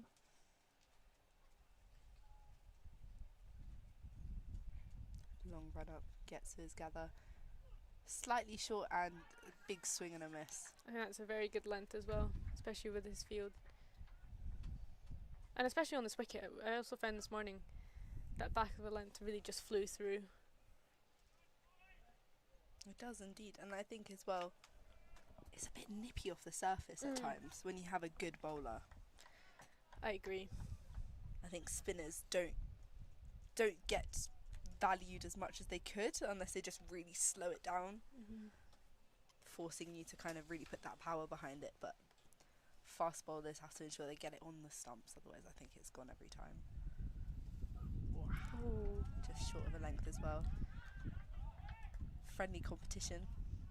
I wonder if there's chat out there actually. There must be. Surely there must be. I would love to be a fly on the wall in their conversations right now. That'd be quite funny. I wonder as well with the celebrations every time they get a wicket, how hard they take the celebrations. True. I think the closer you are with people, the more over the top you can be. I feel like it's funny in women's cricket, if we know each other for friends, we try not to give them a massive selling. That's so true. Really send them off, but for boys it's pretty different. Oh, that's just up short in of the a air. length. Akram's just walked down the pitch, he smashed that up in the air. Oh, and it's dropped by the mid-on fielder, number 12 for the cricketer. Akram actually didn't even run, getting ready to walk back to the pavilion. Pretty unfortunate drop. Definitely feel like a wicket was deserved for Khan. Number 12 would be very disappointed.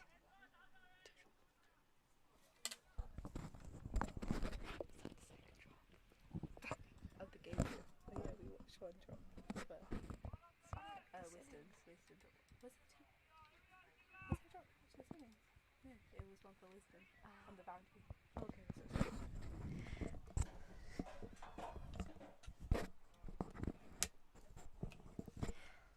I think that might just be another drop this game. Second one, which could be quite costly. Agreed. That's one thing we have to brush up on. I think Tom's gonna force everyone to do some fielding drills after this. Oh, just wait for the winter. Hands are already feeling bruised, I think. Yeah. Don't let them soften. For sure not. The Cricket Club 45 says, do you know how many people have played professional cricket after playing for Saka? There has been over 20 contracts signed, I think, especially in the men's game Oh, from really? Saka. I think that's been quite a few. I think a couple of note. Jaffa Chauhan, of course. He had an England call-up as well. England call-up. He's played in the Big Bash League. Of course, there's a county championship regular. And he's clean well bowled. bowled. What a ball. Yorker from Malapudi to Walawita. Walawita trying to hit that straight. Probably no foot movement at all, but just a good delivery by Malapudi. Probably just slightly down for pace. Yeah, I also do think that was just one of those. It's a Yorker, so hard to get under those sometimes. We've actually got quite a few of the pros watching today. Which has been quite good. It's good to see them come support the boys as well. I think they're also going to be a really good mentor for them as well. Just because they've just been through the whole setup, coming through the Saka setup, and then to go play professional cricket and perform out there as well. Something a lot of these boys probably do look up to.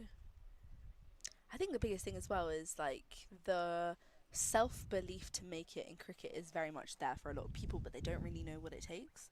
So to have that one person who is like you and like-minded, who is going through the system, to say actually it's not just show up and play cricket, it's actually a lot that goes on behind the scenes. It's probably really helpful for them to really see what it takes to be a professional cricketer. Because I think at the end of the day, not everyone's really built for that life. It takes a lot of sacrifice to be a cricketer. I agree. It's not just about playing cricket. There's so many more things to it, especially the mental side of the game. I think that can be quite draining as well. Like think cricket is a game where you probably fail more than you succeed. Yeah. And if for someone like me who's a perfectionist, it's very hard to swallow. I think throughout my childhood, it was pretty much the most stressful thing in the world. And now looking back, I'm like, oh, it's just a game. But realistically, when you're on the pitch, it's completely different. It's a different mode almost. You feel like you switch on like cricket mode, and then like afterwards, oh, it's just cricket. It's weird. Everything just feels like it's all down to this one moment when actually it's not. Sometimes I deep as well the impact of it. Like, you know, if us playing cricket today doesn't really impact the world in any sense, but it impacts us massively. Yeah, it's very true. Malapudi to the new batter, Madan. Nice and full there, just hit that splice of the bat. It's gone past third. That's how I man got for off my 4. mark this morning. Well, if Madan can play half the innings you played this morning, I'm sure he'll be pretty happy coming off the pitch. Do Saka have a women's team? The Cricket Club 45, we are from the women's team. Saka women played this morning against Hampshire. We have a pilot season where we've played a couple games against a couple county second 11s. We haven't had the most successful seasons in terms of a team, but I definitely think it's growth for the South Asian girls playing cricket. A bit confusion here at the crease, looking for the one, looking for the single, and just not there. Good pressure from the cricketer field. If you're the Wisden batters right now, what are you thinking? Nearly 3 overs through. And only on 16 with 1 wicket down. I do think they do have the opportunity to take a few more risks in this power play, especially with the score that they're chasing.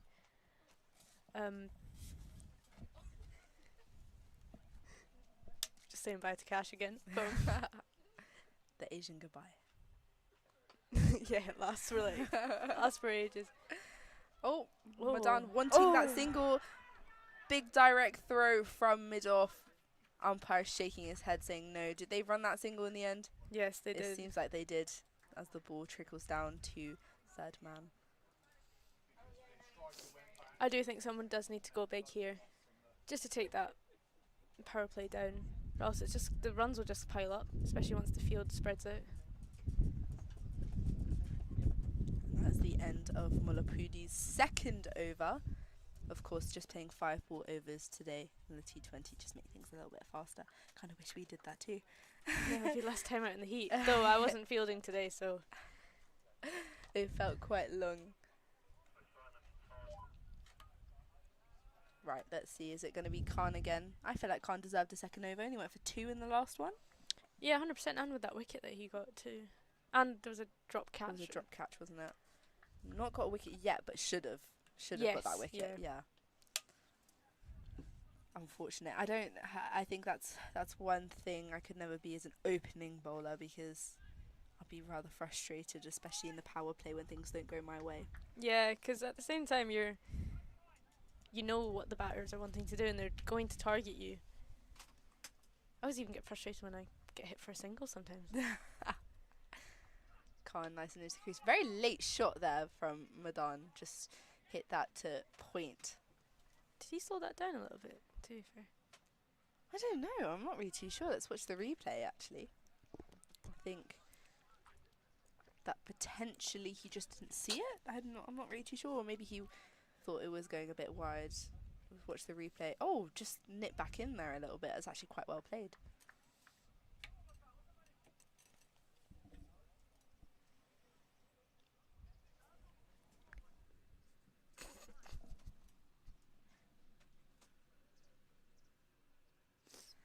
Khan in for his second ball of the over.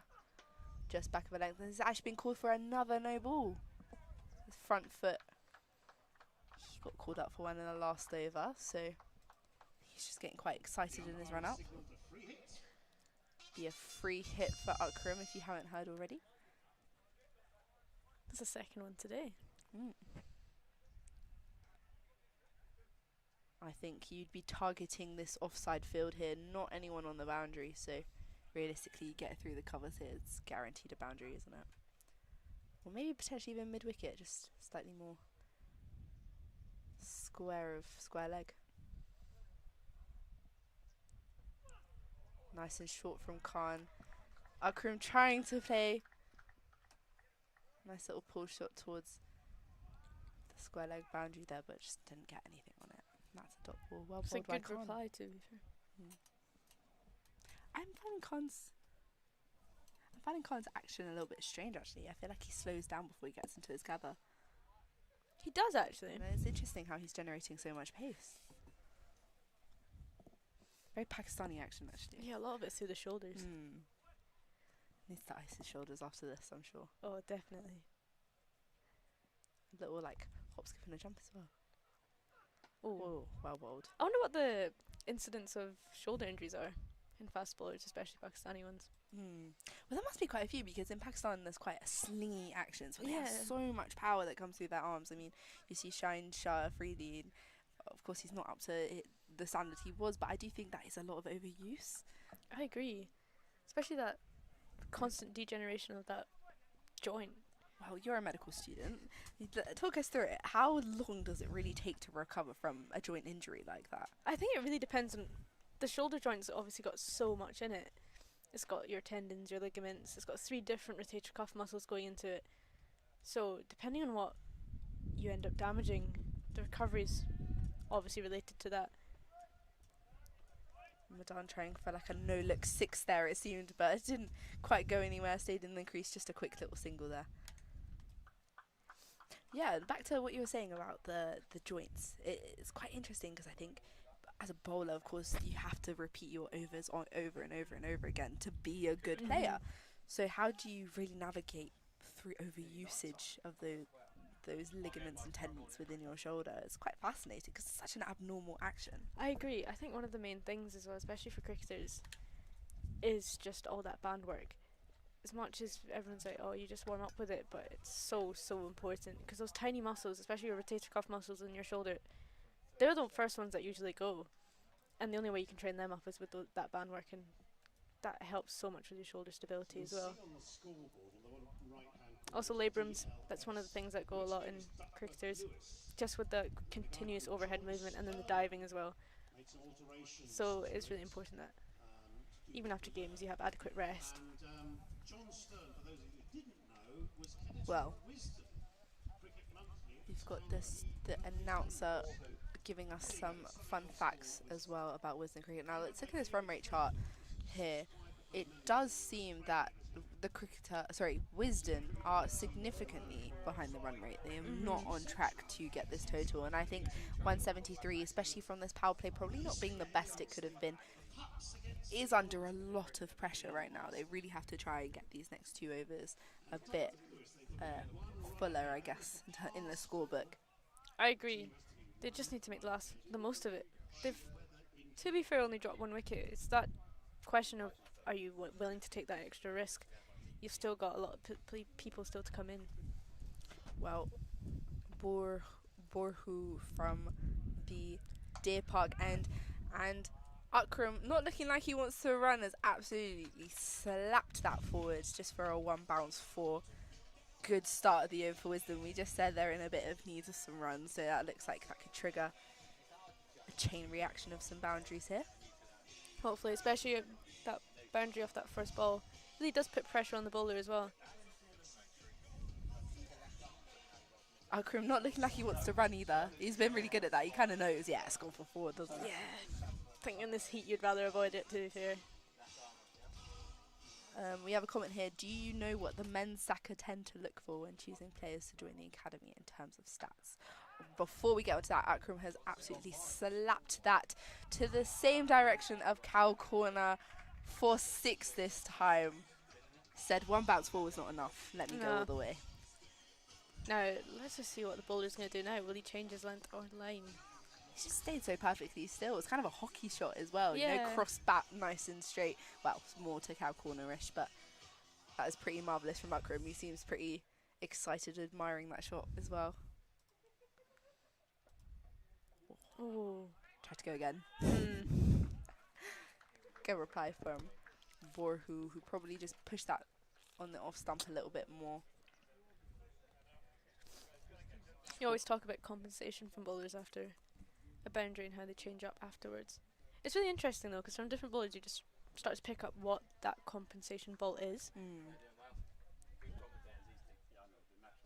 I also think as well when it comes to like when you're really in the groove with batting, you actually kind of predict as well what's going on with the bowler. So that's a hard bit. How do you become unpredictable?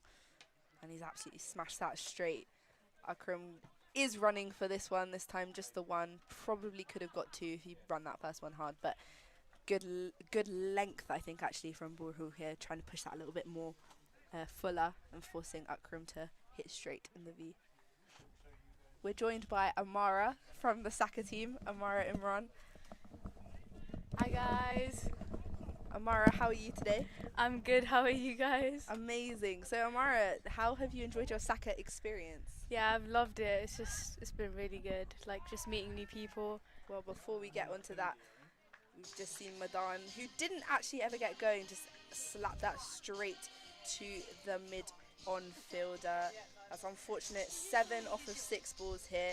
Borhu really in need of that wicket, especially after the front bit of that over not going his way. Akram in need of a drink as well, as it is pretty hot. Just seemed like a bit of a lazy shot, didn't really fully commit, didn't go through with it. Probably could have got it over that mid-on fielder there, but Wisden looking to go, push that intention a bit. They are quite behind. Probably wanted to make more of this power play. Sorry, Amara, back to you. So you're an opening bowler, you're a fast bowler yourself. When you're in the power play, me and Mariam were talking about it, what do you genuinely think? Like, how do you try to plan your over when facing the batters, especially knowing that they're trying to score?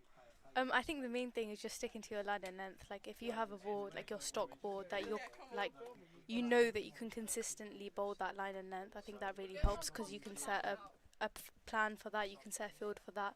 So I think that just kind of really helps in general, and it helps captain as well because they know exactly what you're trying to execute and how you're going to do it. So yeah, I think that's the main thing, I think. Well, I'm going to continue this conversation because I'm actually really intrigued. But we have 2 players who are signing out from this Saka season. We have Iman Effendi and, oh, you can't hear her here, and Ashmi, you're going to have to say your surname here, I'm sorry. Shambakar, Ashmi Shambakar and Iman Effendi. They're just going to sign out from the 2026 season, just like Madan just did.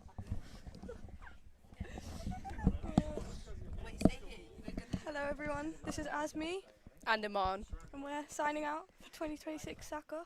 It's been a great day, a been a great pleasure. season. Yeah, and here's to many more. So yeah, see you guys later and all the best. Thank you for supporting us. Right.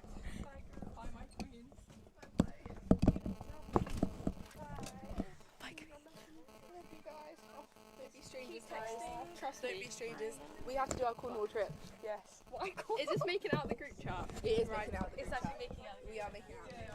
See you later. Bye bye.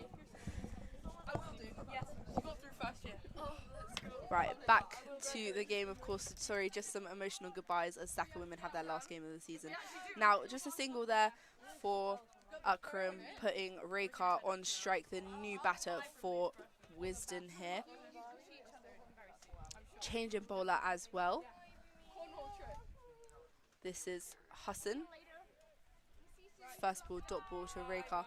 Anyway, back to what we were saying. So, of course, I actually am going to pass the microphone to Mariam Faisal because I think it's interesting to have that batter versus bowler conversation. And I think it'd be interesting to see how you both approach different situations.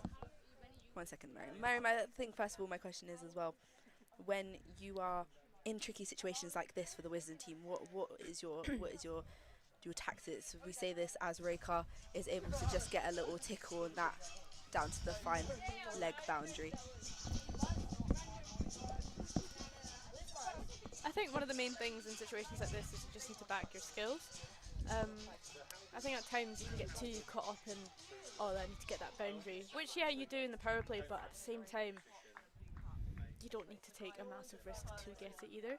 Obviously we're out the power play now, but I think even just for these 2 batters, one of them who's just fresh and new to the crease, maybe just knocking it about for a little bit just to get in would be okay. You can still take your time even when you're trying to chase high scores, I personally think. Yeah, and I think our aim as bowlers is when we do see someone who's like fresh to the crease, we try and attack as much as possible, knowing that it's the first couple of balls that they'll actually really struggle with because they aren't set yet. And yeah, so I just think sticking to your line and length and sticking to your stock delivery usually does tend to get them out. Amar, what do you think when you are going for your stock delivery and that doesn't go to plan? What do you do next? I guess I do try and change it up sometimes, try a different length, try and change the field, change a plan with captain, and yeah, I think it all just depends on the batter's weaknesses and strengths really. If they're weaker in a certain area, I'll try and target that, and if obviously they're stronger in a certain area, I'm going to try and limit how I bowl towards them. And yeah. Yeah, fair. That sounds like a pretty good plan to me, actually. All right. What do you think of the current score? Current score 42. I mean, their current run rate is 6, so they can definitely build on that. It's a good start, I think. But yeah, just keep accelerating from here, I think. I do think, yeah, one of these batters really does need to kick on as well, just with the total that they're chasing. Yeah, 100%. Especially yeah. since the run rate's now creeping up to the 10s. Yeah, I mean they need 9.5, so that's gonna carry on growing. Oh, where's Regina going? Thanks for coming, Regina. Very good. Oh no, when she's gone. Oh dear. Well, you're gonna have to listen to our voices now. Yeah, quick single there for Macram. Pretty good that. Yeah, he's been, to be fair, doing quite well this innings. Yeah, no, only 24 off 18, so he's done pretty good. Let's see if he can keep that up. Especially with the 2 wickets that had fallen. Yeah. Oh, she's back. Just getting some water. Staying hydrated. Yeah. That's for everyone. Need it in this hot weather. Yeah, everyone who's watching or just around here. Remember to drink your water. Do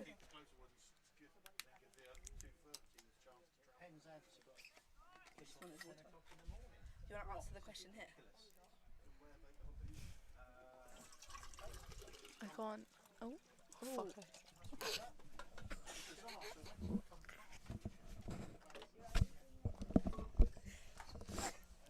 Alright, so the question was...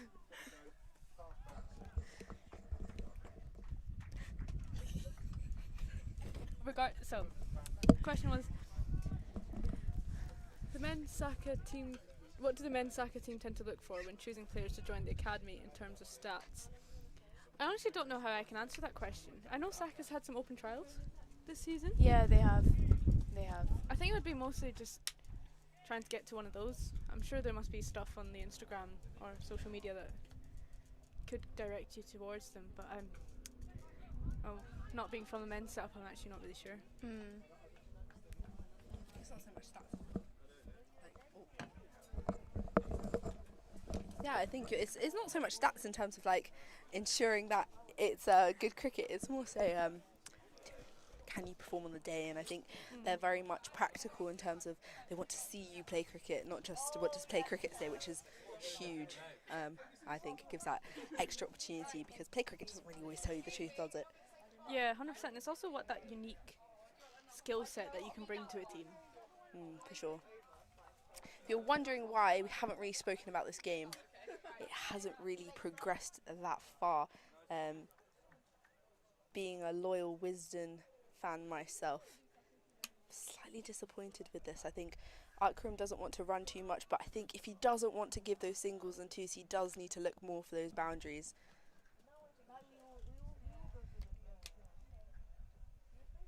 We finally found his line and length. Akram listening to advice, trying to go over that cow corner boundary and dropped down at mid wicket. He's running a little bit now, wants a bit of a bang for his buck. That's the third drop we've seen on our commentary stint. Yeah, and isn't that Akram been dropped twice now? That's Akram dropped twice. Surely now you've got to sit there and think, okay, you know what, today's my day, let me go for it. 100%. I do think Akram needs to push on. He has got the 100 plus strike rate, but I don't think it's what they need at the moment. I think Akram has the opportunity to go a bit bigger. We've seen some of his strikes, I mean, including that hockey slap over cow corner for 6. Well, it's over now. We have Raykar on strike. It's really interesting as well with just Oh. Oh, Raycar with a lovely sweep. Or a paddle, sorry, shall I say. Just the bowler just leg missing behind. his line at that point. A bit too full, but I think that's much needed from the batting team. Well, Raycar, we've seen 2 boundaries here, and both of them have been kind of in that fine leg, third man region. That gives you a bit of confidence, doesn't it? Yeah, 100%. I think also just for the bowler as well, to be punished on a bad bowler just puts a lot of pressure on them. Well, Hassan actually had a decent over last one, but waiting to see what his response is here. Raycar looking a bit more confident at the crease. I think he looked a little bit, not scared, but I think a little bit maybe stressed, should we say, getting to the crease. Playing that nice and straight in the V. You've got to utilise that long on and long off field. Oh, bit of a fumble there from the fielder. Probably could have got 2. Yeah, I would say so. Maybe Akram's just feeling a bit hot now. He's been out there for a while. Has indeed. I think someone needs to get him a drink. Definitely. That's what we thought a couple of times. We sent out a new show. We said, don't tell Miriam anything. I think she just is a bit thirsty. Yeah. Oh. Ball probably not to go back to there. Could have played that nice straight kind of hoik over cow corner that we have seen him play before. Also, just you could tap it into that gap at mid wicket. There is no mid wicket, and could possibly get 2 as well. Oh, he's found the gap there for sure. Just a little bit wide from Hassan. Found that point. Gap there. Akram should be pleased with that. Another 4. 50 up for Wisden.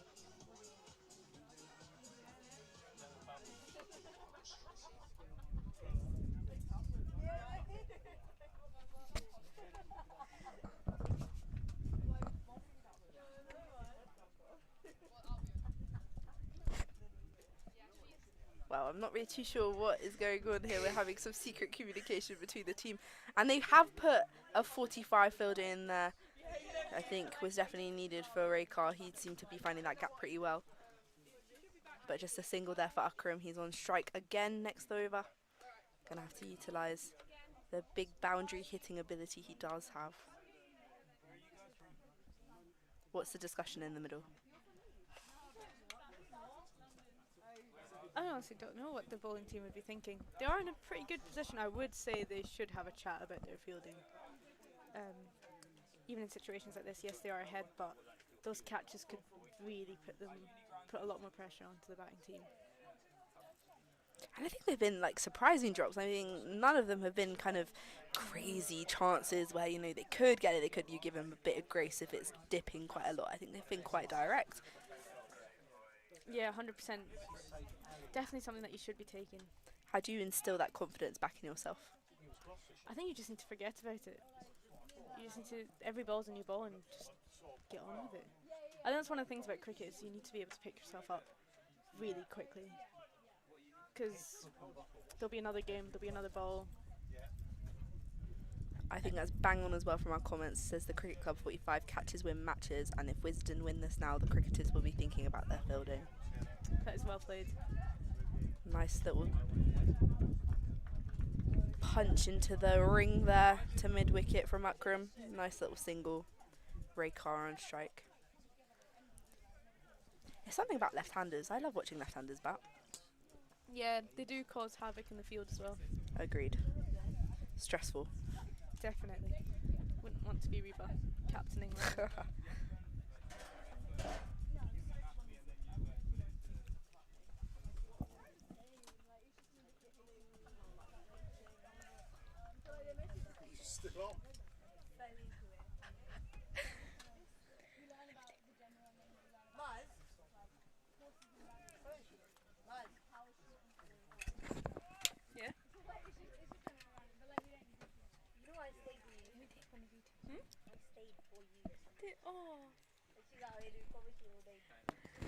Well, I'm going to put Amara back in the box. I've been called out, but we're joined by Amara, and that's a nice bouncer by Ali. Sorry, we've had a change in bowler here. Raycar trying to smash that one over square leg. It's 1 for the over for Ali. It's come off the surface quite quick. Mariam Faisal is leaving us. Mariam, I'm going to miss you. So I'm getting tangled in wires. She's tangled in wires. But we'll see you very soon. And Amara Imran is here again. I think you've got your headset on the wrong way round, which is fine. That's okay. Right, Ali into bowl. Rekar dancing down the wicket, wasn't quite able to get anything on that. It's gone straight to the keeper. And it's been signalled a no ball, I believe. I think it might have been front foot. It was front foot. And it is a free hit. How do you approach free hits? I think when they do have, I think I try, if it's a spinner bowling, I try and come down the pitch and just try and manoeuvre it. If it's outside off, I'll try and hit over extra cover, and if it's straight, I'll just try and aim straight.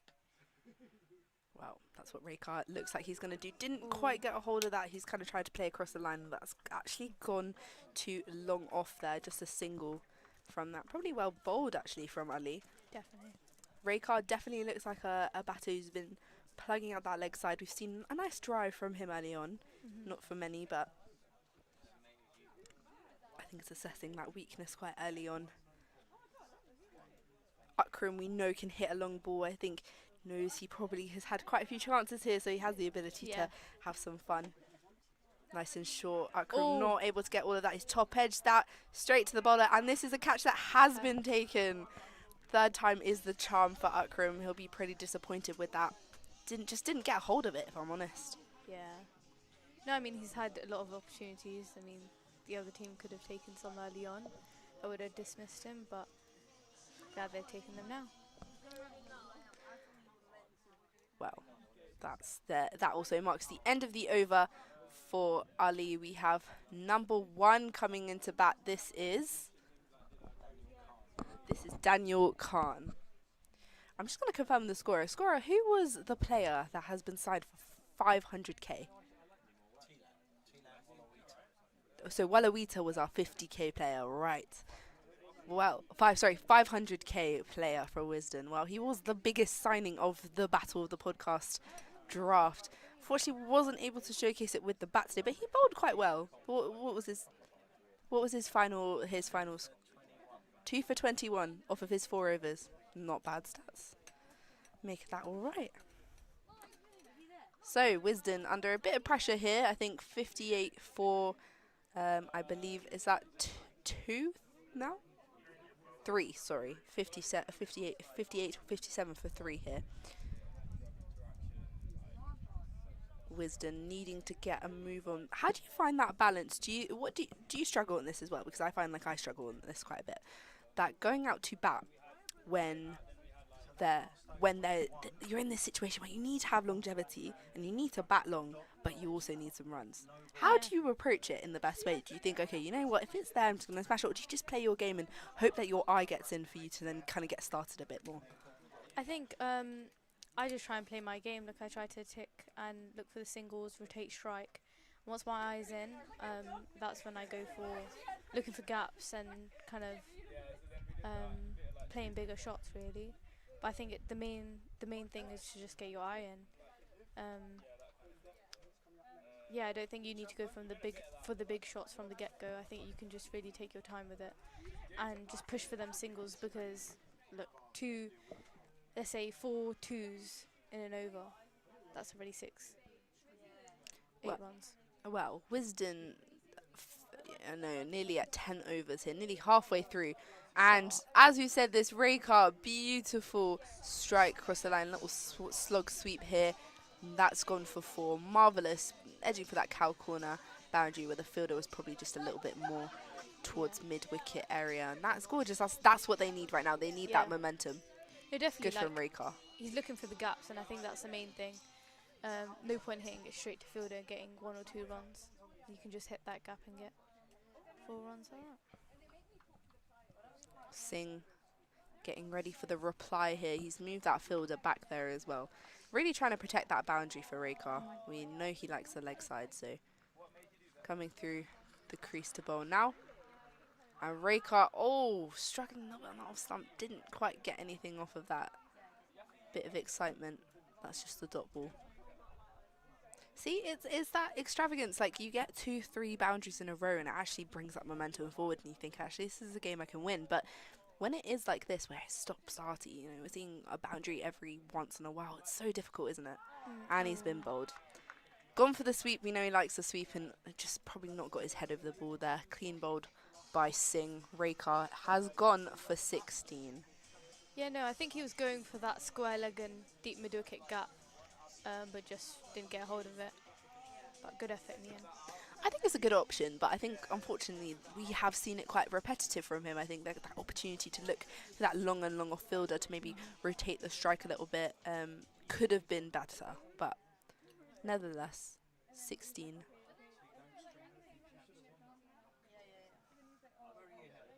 An innings that I think only just really got started. Yeah, I agree. It looked like he was getting his iron now. Gosh, it is a long walk, isn't it? From the Up from the the pitch. stairs. Yeah. Well, I don't even know if he's going to go up the stairs. It looks like he's going up the hill at this point. But it is long, isn't it? I had that walk earlier after hoiking it straight to mid-wicket. And, gosh, it does really hurt, doesn't it? You are sitting there thinking, I hate cricket. Well, we welcome the new batter, Riaz. Both batters who have not actually had any strike, Khan and Riaz, to the wicket. This is Singh's last delivery of the over. Now this is interesting. So they've kept this cover fielder out deep, as well as cow corner, square leg, long on and long off. Pretty conventional field here.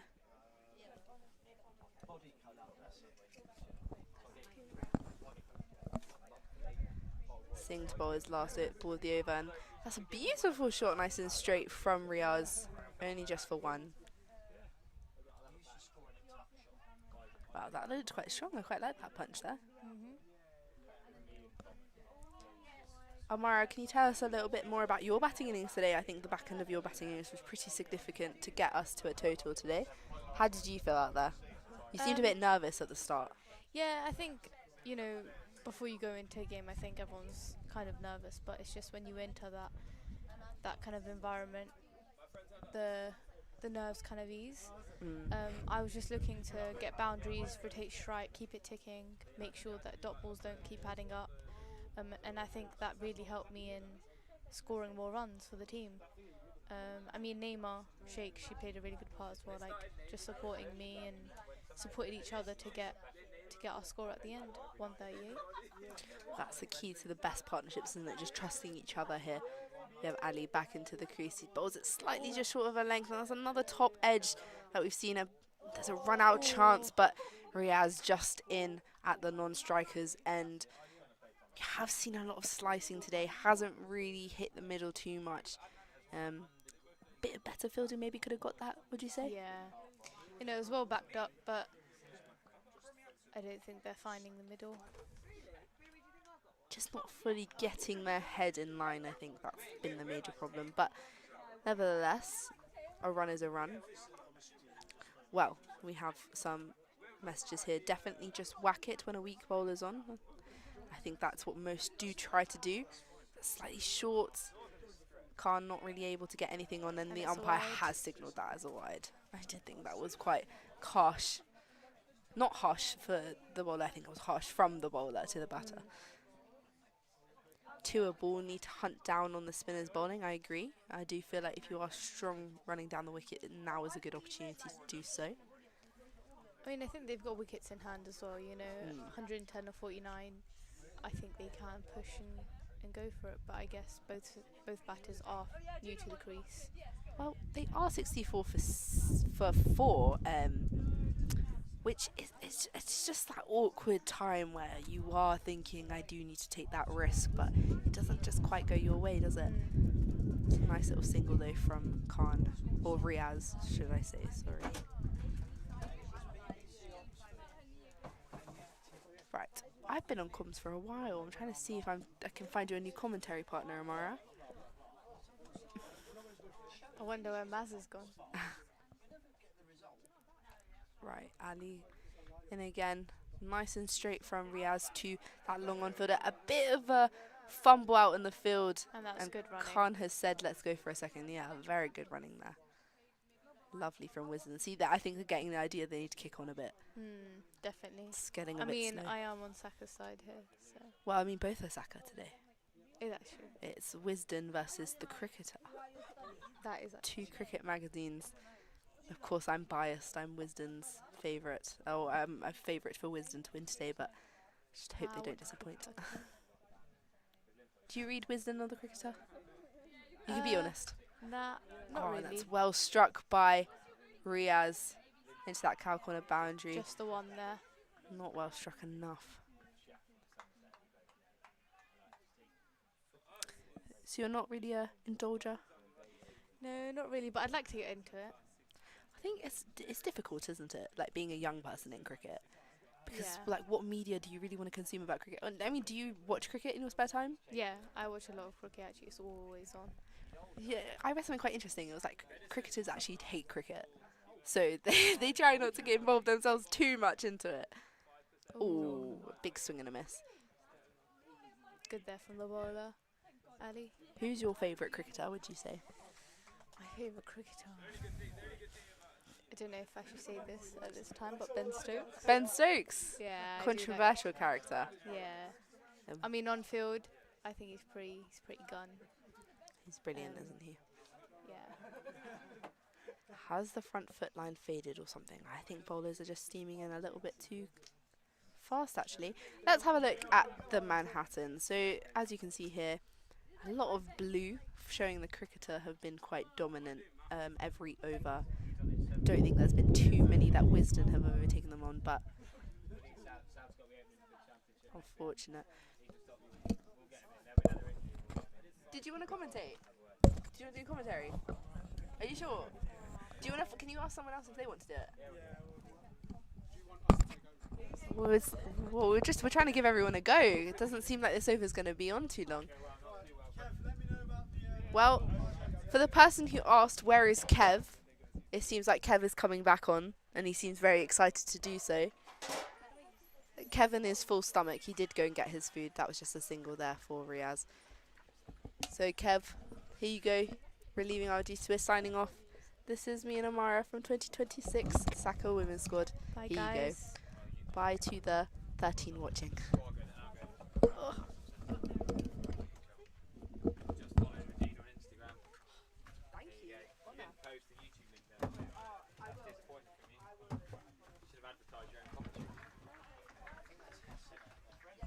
You did, yeah, good photos. Right, come on then. You're not leaving your rubbish. Ice cream, that's bad commentary, that is. Lost commentary moment. Just check my still on. Yeah. Well, that was a good commentary stint from the Saka girls. Thanks for that. That was Danny Khan, their caught a cow, was it? Yeah, 1 off, 3 balls. Not ideal. Deep mid wicket. Yeah, Hassan with the catch. Viv Hassan, who got the runs early in the day in the eliminator. Loving the interaction on the live chat. Be plenty of people watching this back. I'm sure plenty of the players. I was chatting to Sav Pereira earlier. He, watches innings back on the YouTube live stream at the end of the day. A lot of these lads will be clipping this up and showing their family and friends. But it looks like the red team are going to be the victors. They're in the driving seat, aren't they? I think they're, can you be more than the driving seat? I think they're on cruise control. Or I would say that the wheels are coming off the yellow bus. It's going down the bank. So the new batter is Merab Khan. He's got a lot to do, hasn't he? Guess who his cousin is? Saka graduate that currently plays county cricket. Currently plays. Yeah. Mo Rizvi. No. Zaman Akhtar. No, if I give you a clue. Yeah, would you- Daz Ahmed. He was Saka's first graduate. Oh, I should know that. Cash Ali? Yes. Come on. I've just won the Saka trivia question. Get in there. Cash Ali. Where's Cash Ali today? He should be here watching, shouldn't he? No Worcestershire game today. Someone message him. Thought Bashir was going to make an appearance. Is he playing in the PC? Yeah, we should give a Pakistan update, shouldn't we? The Pakistan side are playing the Professional County Club Select 11 in the only close to first class game today. Caleb Falconer got 59. Saif Saeed got 65. Matt Fisher, 62 not out for number 10. Bashir out for a duck. Oh, that's going to be runs. I don't think short third's going to get that. Look at the bounce on that. The acceleration off the outfit is unbelievable. The concrete. Yeah, Mohammed Abbas with 3 for. Muhammad Ali with 3 for. Wisden needed that boundary. We're talking about the South Asian Cricket Academy here and the Pakistan men warming up for the Test series. Did you see against that England. Saka last year played Pakistan Shaheens? So Pakistan Yes, A. Pakistan A, yeah, indeed. That was quite a thing for us to. We have this thing where we've played a few, serious teams. I mean, we've played Northern Superchargers. Yeah, that's not a cricket though. That's not cricket though, is it? Right. What's happening here? Usman wants to come on, does he? What about Mumbai Indians? Playing against the Mumbai Indians or like a reserve or seconds? A lot of big players. I wasn't there, so no, but it was. Where was that held? Don't know. I'll get details. I'll come back to you. Kev, you're meant to be the Saka man. Yeah, but you should have the details. I think that predated me. So, who else have we played? Oh. Obviously, we went on a pre-season tour to Abu Dhabi last year. Did you see that? I played Sunset, didn't we? Yeah, did see that. I think that's Watched a bit of that in the live stream. We had an interesting 2-day game against Essex. Did you? Did see that as well. Yeah, go on, you tell the story. Remind the listeners though. I saw the scorecard. Who wouldn't you want to face, I guess, from Essex if you were opening the batting? Jamie Porter, Sam Cook, Yeah. And Simon Harmer first change. Yeah. What happened to us? Noah Thane first seam change if needed. Yeah, so in that first innings they basically... Just looking candid here as we're having Fletch take our new social media shots. Look at that, candid. Looking at me lovingly, Kev. Look at me like a batting partner. That's what we need, isn't it? Please bat with me again, Harry. We'll have a good partnership, those eyes say. Get that as your new profile pic, mate. Go on, sorry, Essex. Yeah, so they ran through us as expected. Yeah. And then they built up a quite comfortable lead. I think they felt quite confident. Who was the third seamer that day? I have no idea. I might have to recall. Beard? Allison? No, but this was a couple of years ago. Yeah. We're talking 2 or 3 years ago, aren't we? I think about no, might have been before. Start of 24. Might have been before Aaron Najjar retired. Or, well, not retired. Stopped playing for Essex. Released. Whatever you want to call it. All I remember. How far back are we going? 2024. Yeah, Shane Snater was probably playing. What I remember is that we got to the fourth innings. Don't remember very much, but half of the story. Can you tell us, Kev? No, the bit that was important there. Go on, spit it out. And we got them 9 down. Shot. That is a glorious stroke. Over long off the clean hitting of some of these batters. They don't know what position they're batting here. 6, 7, 1, 2, 3, 4. Clean hit. Kev's still trying to tell the same story he started at the end of the previous over. I mean, it depended on your... He's now trying to get stats up. Well, it's important to go. It better be a good punchline after all this. It depended on your point of view. I mean, coming into bat at 9 and 10 for Essex were Luke Benkenstein. At 9 and 10? Yeah. And he's been top 4 in the One Day Cup. And Robin Das. Yeah, fair enough. And Robin Das. Yeah, decent that. So yeah, but pre-season the order's not ever quite right, is it? The batter's bat, bowler's bowl, I suppose. Bowled him. Left arm quick, straight through the stumps. He was batting very deep in his crease. Played that lovely slap, sort of almost a tennis shot over long mid-off. Mullapudi, I mentioned it earlier, I really enjoyed his bowling in the Eliminator. Kev asked me who was my standout pick of the day. Dylan Raoul, Tilan Walawita were probably the obvious picks for Rose Kushi, but away from those 3, I reckon Mullapudi's my favourite sort of slightly lesser name. The impact of the left arm seamer, now 2 for 20. I think he's been really impressive. Sorry, Kev's still going through the archives of 2024 Saka scorecards. They didn't put it online. If it's not an MV player, it doesn't count. Yeah, they didn't. Play cricket? No, I'll have to go and have a look anyway. Saka Match Centre? So we had an interesting situation where Essex said that we haven't got an 11th batter. So you went in. No, but they had a 22-man squad, I think, wasn't it? Alistair Cook? So they wanted to call it a draw. Oh, really? I did hear about this. Sorry, I do know exactly where this... I should have remembered the punchline. I knew where it was going. Yeah. We weren't calling it a draw. So what did you do? You called it a win, they called it a draw, and that was it? Yeah. So on their socials, they drew because they didn't have enough players? Yeah, but I mean, nothing against it. They're number 9 and number 10 are two proper batters. They're not. Yeah, that's... So they had one injury or just didn't want to play there? Well, like I said, they had the choice of 22. Why didn't they play one of the 22? Did they give any reason? No fallouts? Possibly because they were coasting and then they weren't coasting. They embarrassed to lose to you lot? Well, you know, we have to take all those opportunities. I mean, we're playing against first teams, aren't we? I know they're shuffling around and trying things out, but that's the challenge for our guys. You know, one of Tom's mantras is it the greater the challenge, the greater the opportunity? Yeah, I like that. You know, And the lads buy into that? Yeah, well, I mean, look at someone like Ajay. So he's not here, he's injured, but he did play, well, not injured, he's unwell. He took 7 for against Worcester. Yeah. Then we were 29 for 5 against Yorkshire in a T20, and he gets 100. Yeah. But that's a white ball 100, and we've always said white ball gets you. White ball gets you.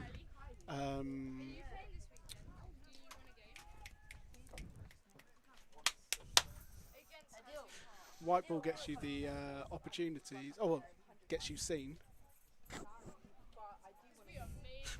White ball gets you seen, but red ball gets you signed. Yeah, yeah. So then he played against Warwickshire at Portman Road, and Why do they play at Portman Road? They use that as the outground occasionally, do they? for a second team, that's But I thought they'd play at Edgbaston second ground more often. that is Edgbaston second round, Portland Road.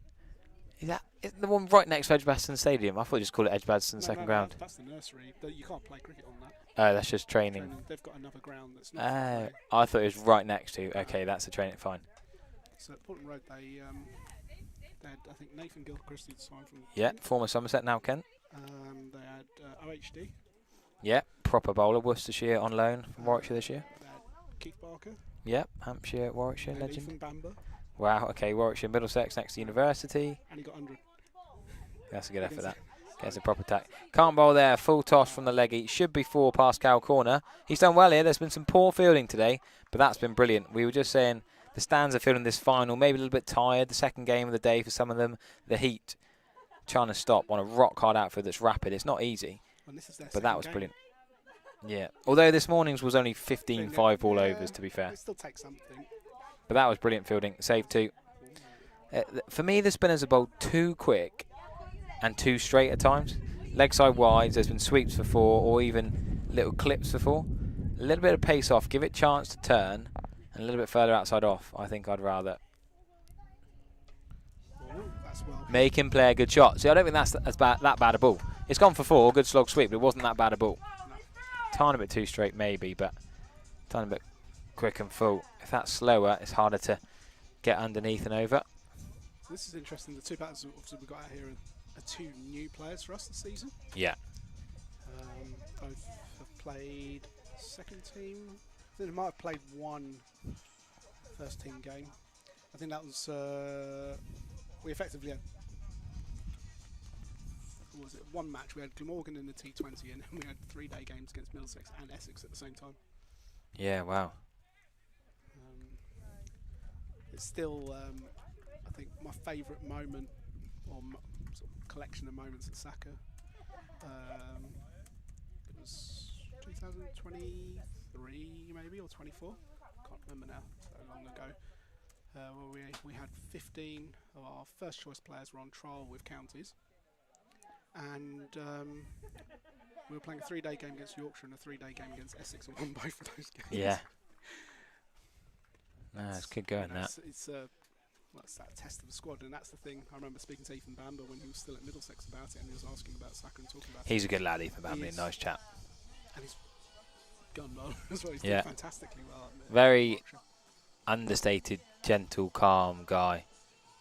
Doesn't realise how good he is almost, which is a nice trait to have. And he's an Arsenal supporter. Can't bring football into his cricket. You know, But yeah, and he was asking about something. I sort of explained that pretty much every single time we play a county, it's a different team. Like you'll have a core in a way, but our team changes a lot. Yeah. You know, I think a lot of these boys are working or at university. You know, they are trying to put everything, you know, on the line for an opportunity.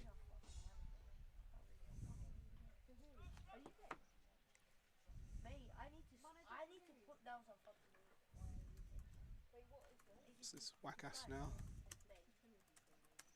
He bowls quick. I've been impressed with him today. Yeah, so on the gun, I remember gunning him maybe a year and a half ago. He was 85 on the gun. So when you're watching on TV, that 88, 89 is what it comes at when comparing it to players at those speeds. Yeah. I mean, you saw some of the fast bowlers. I enjoyed that. I was just about to bring that up. I really enjoyed in between the ladies' game and the final. I went and had a good chat with Jamal Hussain. There's a lad from West Indies I was actually chatting to. We were really enjoying the fast bowling. Ricky Dan, as we see another wicket. 7 down now. Muted celebrations because the red team are cruising to victory here, really. Nick Friend of the cricketer is obviously a better draft strategist, a better manager, a better team manager than both Cam Ponsonby and Yas Rana. Nick Friend, though, to be fair, we probably could have said that before. Nick's been around longer, hasn't he? Longer in the tooth, watches a lot more cricket than Cam and Yas. Nick goes to all the county grounds, and it's obviously showed. He's done all his research, his prep. He knows the game, and he's come up trumps. I also think he's a cricket administrator for his club. So yeah. You know, Does that help, do you reckon? Well, he had his spreadsheet out during the draft, you know, which players he was targeting, who his second options were. He does say he plays about third or fourth team level and never played in his first team. It doesn't matter, does it? Okay. Cricket's cricket. Oh, the bar is closing already. Ice cream van and the Indian street food vans are still going. The coffee van's still going. But bar 2 higher is closing the gazebo. Their putting down in the gazebo is much more effective than Fletcher's putting up at the gazebo.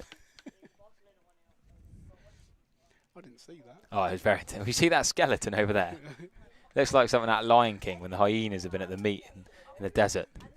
The one with no canvas on top. It's just been left there. You've got to go and pack it down when we all go home. Do I? We're all scarping in half an hour. Okay. You're going to stay here all night putting the gazebo up. Or down. Well, Pete's taking the pole down for the camera now.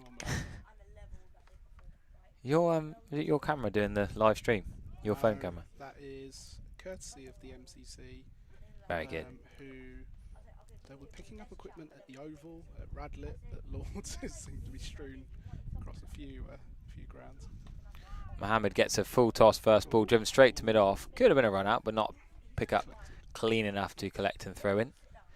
We're just talking about attacking the ball, picking up clean and throwing. Hard on an almost concrete outfield, though. Feels a bit of a shame, you know, for someone like Wormsley, which is so picturesque. I mean, you can see the square is green. Yeah. But the outfield I was chatting to Simon about that, the cricket manager, head groundsman here, whatever you want to call him. Usually there's clubs all across the country, isn't it? Such hard work to Yeah. get water onto the square, especially when so much cricket's being played. Ooh. More runs. He's off the mark with a 4 in between fine leg and third. If your your style of play as a club cricketer was one of these players, is there anybody that you looked at and thought, oh, I'm a bit like that? No, I'm not a T20 player. You see me? No one bowls as slow leggies as me. They all whack it further than I do. They got better bats. I'm waiting on you to get me a gun bat. Here we go. Or one of these players to give me one of their freebies. Chat with them nicely and they say, oh, I don't need my 7th sponsored bat for the year. You can have it, Harry, look after it. Here he is, size back for more. Just saying what a brilliant wicket it is. Top man, thank you, cricket manager Simon. All the way from Somerset to Wormsley. Top man, lovely wicket, lovely surface, and that's another 4 over long off, the vacant long off, because mid-off's up in the ring. A couple of bounces, and yeah, played well. Nice and safe, really, wasn't it? Yeah, I guess the little chip's enough, isn't it? Especially with the pace that Wackass bowls at. He does bowl quickly, doesn't he? Bit of a Devon Conway flamingo to that, the right-handed. Think of the back leg up in the air. Peterson used to do it a bit as well. The back leg up. Nearly 7 o'clock. Still got a few overs of action here late into the evening at Wormsley. The over rate's not been great, but a lot of it's chasing the ball off the outfield, down the bank, down towards the cars. Or the ice cream van. Yeah, the ice cream van champ's not been getting out of his ice cream van to throw the ball back.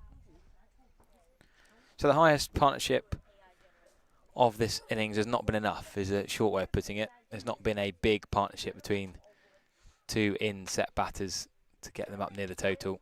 That's a nice straight drive.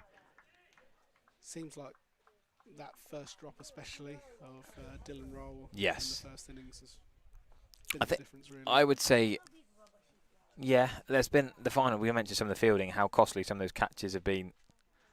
It could have been for both sides, really. Obviously, one team's going to get away with it. There's some questions on there. I haven't even looked at that. Well, there are questions that came in ages ago. Okay. Do you want to revisit some of them? Yeah, you can ask How me. many people have played professional cricket after playing for Saka? So, obviously, our objective as an organisation is to help players get professional contracts. As of today, we've had 19 players that have become professionals, having been through our programme. Obviously, some players shorter time. Some of the players have been with us for a number of years. So it's not an exact science. It's not like you spend 6 months with us and then you get a pro contract. We've had a few lads who've had sort of multiple sort of opportunities. I think that's what in some ways, I quite like about the Metro Bank in terms of presenting opportunities for players. Absolutely, yeah. You know, both from those that have been playing second team and for counties to sort of break them in, playing first Well, team. that could be it. We saw a stump given earlier when the foot was only just raised. Not given this time. Anybody from Somerset that you feel benefited from playing Metro Bank? And helped them? What, Saka related? Oh, no, just generally. Well, yeah, absolutely. So many careers have been made out of the Metro Bank. Thomas Rue burst on the scene really in the Metro Bank. Yes, he played England Lions and franchises and under-19s, but you look at Andy Hamid, the One-Day Cup king of a couple of years ago. Yeah. Then got more goes in Championship. Sadly, didn't quite work out for him, but Saka graduate. exactly. Yeah. And naturally came onto that. But no, the One Day Cup gives so many players opportunities to make their name. It's how they come into it. You look at recent lads at Warwickshire, for example. The keeper, Kai Smith, he come in last year. Now he's the #1 keeper. No Michael Burgess there anymore. Davies isn't always keeping. He's had opportunities. You look at Malik. Mate, we were just chatting to down here, Vance Johnny. He's done pretty well, hasn't he? Yeah. Getting goes in the One Day Cup. Here's my favourite cricketer of the day, I reckon. The left armour. Do I say it right, Mullapudi? Yeah, Mullapudi. Yeah, okay. He's been very impressive. 2 for 21 off 3. Ball well in the eliminator. Deserves to be on the winning side. Good pick for Nick Friend. I think I had Nick Friend on comms earlier and he said he wanted one of the 2 left armers. Got one of them and he's done very well. I think actually if you watch some of the YouTube videos we've done sort of behind the scenes of our draft/auction, you'll hear that Cam Ponsonby also wanted left arm seamers and I don't think they did get one, but Yeah, Cam didn't do as well in the draft, I don't think, as Nick Friend did. I think he spent quite a lot of his budget, well almost all of it on 2 players. Yeah, was he a bit immature, excitable? Went a bit early, peaked in the money, the dollar signs. Well, we set a ceiling of half. That's a lovely shot. The scoop for one though. It's an interesting option. Go for the scoop to third when there's a man back. Yeah, the ceiling was $500,000. So if you could get to $500,000, then you basically won that player. And they spent $500,000 on Tillan. I think could say Cam will get you. Cam wasn't here for eliminated this morning, so he's got in the Saka bad books for not watching the first game. So Nick Friend's been here all day through the eliminator, come through the hard route as his red team. Played the most cricket and got to the end of the final. Apparently, Rahul Tangaralu, who's playing for the Cricketer, used to play cricket with Regina. Oh, against each other. Okay. Get it right, Kev. Oh, I'll have to stick with. Wide ball, umpires still on it in the fading light. I'll say the fading light. The shadows are nearly onto the wicket, but there's stunning blue sky. I feel like we could be on safari here in the Wormsley Estate. Looking out of our bird hide with binoculars. With the with a scorched grass. You could have a Rothschild giraffe just pop up. Look at the colour of the grass that isn't really grass. The trees in the background, the stunning sunshine. Who needs to go abroad when you got this? That's just so well bowled, and it's hard to score off that ball. It's a good length going across the right-hander. Still plenty of fans here watching, all on the shady side. Those two MCC gazebos have barely been used all day. Over the far side, not sure why. They've been erected soundly.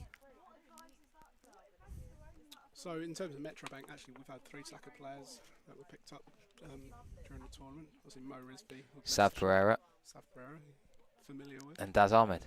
What about Aman Rao? Not Daz Ahmed. Daz Ahmed was with the Metrobank last year, and then he got full contract. Oh, you mean picked up this year? This Sorry. year, yeah. Sorry. So the other one was Hisham Khan at Surrey. Yeah, I've commentated on all 3 of them this year. Have you? Yep. I'm the Metrobank Saka commentary specialist.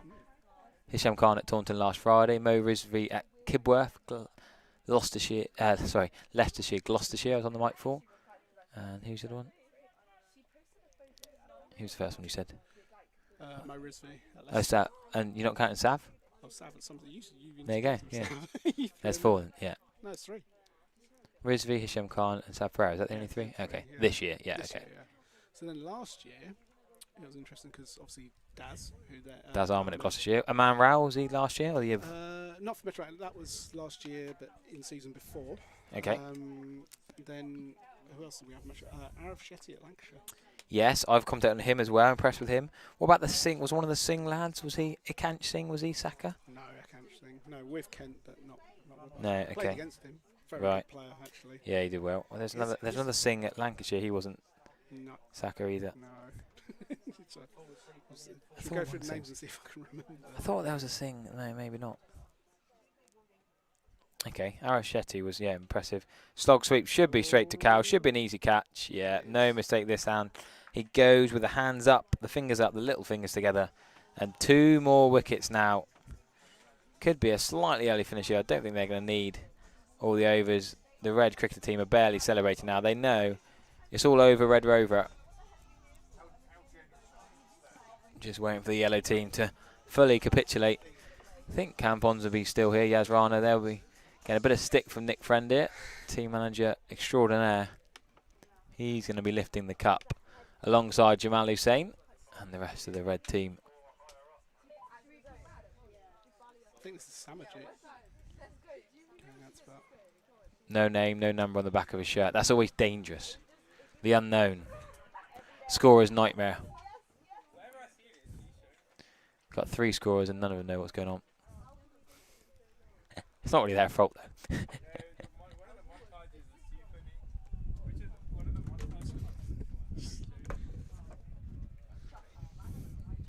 So Singh 2 for 10 of 2.1. The left arm spinner. Slow left arm orthodox. I will say slow. It's quite quick for left arm finger spin.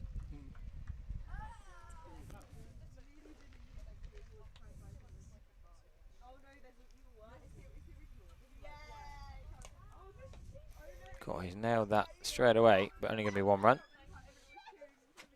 I think where the Cricketer have just managed it well, really. Been taking wickets at regular intervals and not really allowed Wisden to build a big partnership. Oh, that looks like it's gone. Oh, good effort, yeah. All the way for 6, but you thought he was going to flick it back, maybe?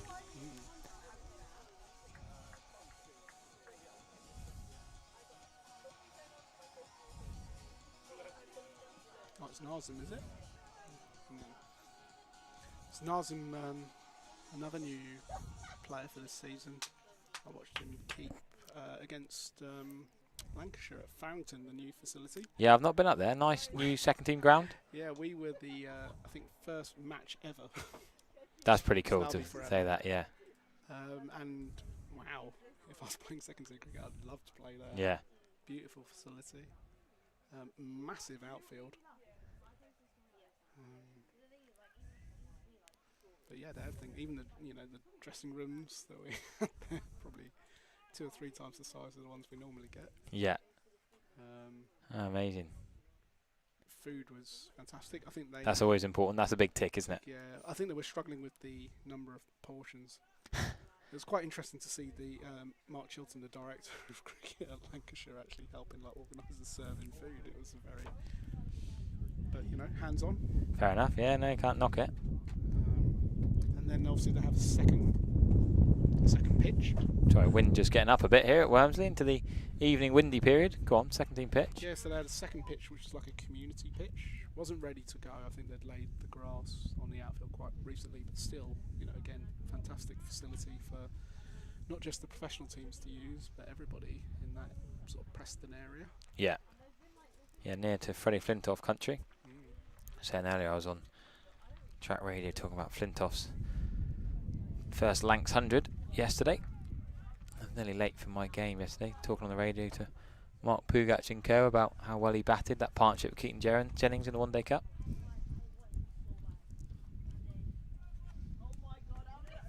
So what do you think of this ground, Wormsley? Then? Oh, stunning. Chatting to Simon, the estate manager, the cricket manager, does the ground and oversees the fixtures, etc. It's such a beautiful spot. It's views and the thatched score box, etc. You know, if you asked a generative AI, ChatGPT, Oh, I wouldn't do such a thing. To a quintessentially English ground, well, you're going to say, aren't you? Yeah. You know, thatched roof, beautiful pavilion. Yeah. I'm fortunate in my self-employed cricket life. I get to play, watch and commentate at a lot of stunning grounds, but this is right up there, I can tell you that. And it's a debut for me as well. I've played at 190 grounds now, I think. Oh, that's nearly at the helmet for 5 penalty runs. It's going to be 4 byes instead. I'm going to beat the umpire's decision. It's given it 4. Yeah, definitely 4 byes. No byes, just 4. Oh, you give that as a tickle, is he? Sorry. I was wrong. I shouldn't try an umpire before the umpire's given it. That's 4 runs. God, I didn't think that had anything. I suppose your vantage point is slightly different. We are miles away. We are about as... I'm watching the replay and I still think it's 4 byes, but okay. The camera's behind the bowler's arm, behind the umpire. Oh, I didn't think he tickled that, but okay. We are probably nearly 100 yards away at deep square leg. Yeah. We're a Chris Gale hit away. Yeah. Short again. Slower bounce. And oh, it's given us a wide.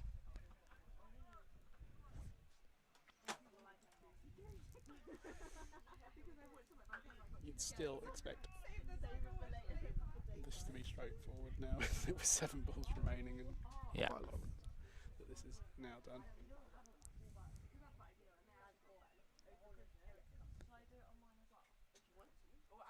Oh, this could be chipping into the gap. As long as I'm going to get there, he's done well. Made good ground. Yes, good catch. Don't think he was quite moving quickly enough. Safe pair of hands. Again, the little fingers together. The English style catch. I always say it's easier to go forwards than it is back. 100%, 100%. That's you should be a fielding coach. I haven't taken many catches this season. So. I haven't taken a slip catch in years, and I've taken 2 and 2. So. I either take weldies or drop dollies. Yeah, I got a reverse sweep at slip yesterday. I was quite happy with that. Just stuck. Some of our commentary legends from earlier, the Saka ladies, are still enjoying the final. Shout out to them. Rewind and watch their commentary from earlier. They also commentated on their friends batting in the earlier game. 3 games you can watch. Go back on the Saka SACA YouTube channel and you can watch all 3 games back from today at your own pace. You can go 0.25 speed. You can watch back at your leisure again and again with commentary at times from myself, from players of both the Saka ladies and the Saka men. Kev next to me now, and plenty of different voices. A varied day of commentary. Been a very successful day, isn't it, Kev, as a whole? Yeah, it's been excellent. When we're able, I mean, this is a very rare occurrence that we can bring so many of our players together. All together, yeah. We should say this is now Jazz Singh batting, but I found out because I asked him personally, and he was very polite and very good explaining it to me. This is these Jazz Singh, but not the Jazz Singh of Kent. This is a left arm seamer as opposed to right arm seamer. Another wide. You've got a brand new batter on strike. The number 11. Just try and bowl full and straight. Doesn't have to be anything fancy. Bowling the wide. Yeah, Jazz Singh, the Kent lad, is 23 years of age. Born 2002. So technically he wins because I think our Jazz Singh is a bit younger. Whereas the 19-year-old Jazz Singh that we've got here in front of us is Yeah, well, complicated double jazz sing, but he's batting at number 11, and there's not a lot of expectation on him. Let's be honest. There was we had a weekly roundup early in the season, which unfortunately we haven't. I enjoyed that. Where's my offer? Where's my invite to the weekly roundups? It's in the post. You know what the Royal Mail's like. I'll do it. I'll do the next one. And I think they commented on Jazz being like the Jack Leach in the Ben Stokes partnership, except he hadn't read the script and he thought he was Ben Stokes. Yeah. Yeah, love that. Love that. There was another game against Durham where I think he got an almighty scare against Robinson. Ollie Rob. No, for Durham. Yeah, Ollie Robinson, the wicketkeeper bat. No, the fast bowler. Luke Robinson, is it? I think that's who you mean, the one they Yeah. cut. Yeah. So we played. Yeah, I had him in my fancy team for a while. He bowls wheels. Yeah, left-handed bat, but right-arm pace bowler. Yeah. I think there was a little bit of chat from Luke there, and I think the first ball beat Jass's outside edge, and then he just started giving him some chin music. It was entertaining for us, but probably Yeah. not so much for Jass. I think he actually did get lidded once.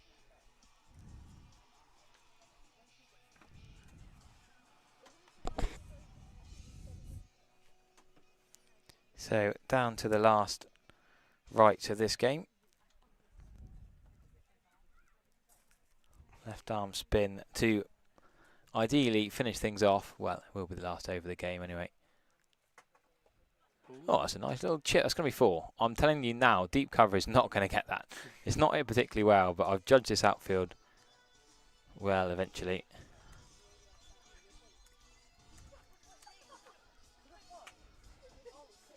Good shot. He's going to need a bit more than that, though.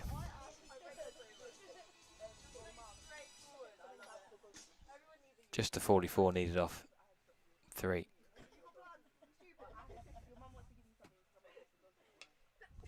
Oh, that's just used the concrete wicket. Could come back for 2. Should be 2. That's lazy running. Disappointing that. There was 2 there. I think that's the batter at the striker's end now, fancy. Yeah, A correct. couple of balls. He hit that badly enough, or bouncing up and over. Could have come back for 2. Oh, the reverse. The reverse miss, and it's Abu Dhabi. That is it. The Saka Remitly Festival Cup Final goes away the red team. We've known it for overs. Campon Zombies, yellow teams have been disappointing. Jamal Hussain and Nick Friend and the 11 red men out there will be celebrating as the ground staff are all ready with their tractors. What a day's cricket. Congratulations. A comfortable victory. Kevin? No doubt, no surprise. No, I think the Reds played to their strengths there. They really put the squeeze on. It's been a great day out. Seen some really good performances from players over the last 2 days. Yeah. Well, we'll have a trophy presentation. There's no point us witching on for much longer, is there? No. Trophy presentation will be on shortly on the Saka social media, I guess. Thank you very much for listening to myself, Harry Everett. You can hear me on the Somerset stream for the County Championship. You can see Kevin on the Saka social media pages, and we'll hopefully be back next year. Hopefully I haven't upset anyone, and I'll be back next year with you all then. Thank you very much to scorers, umpires, and everyone else for organising today.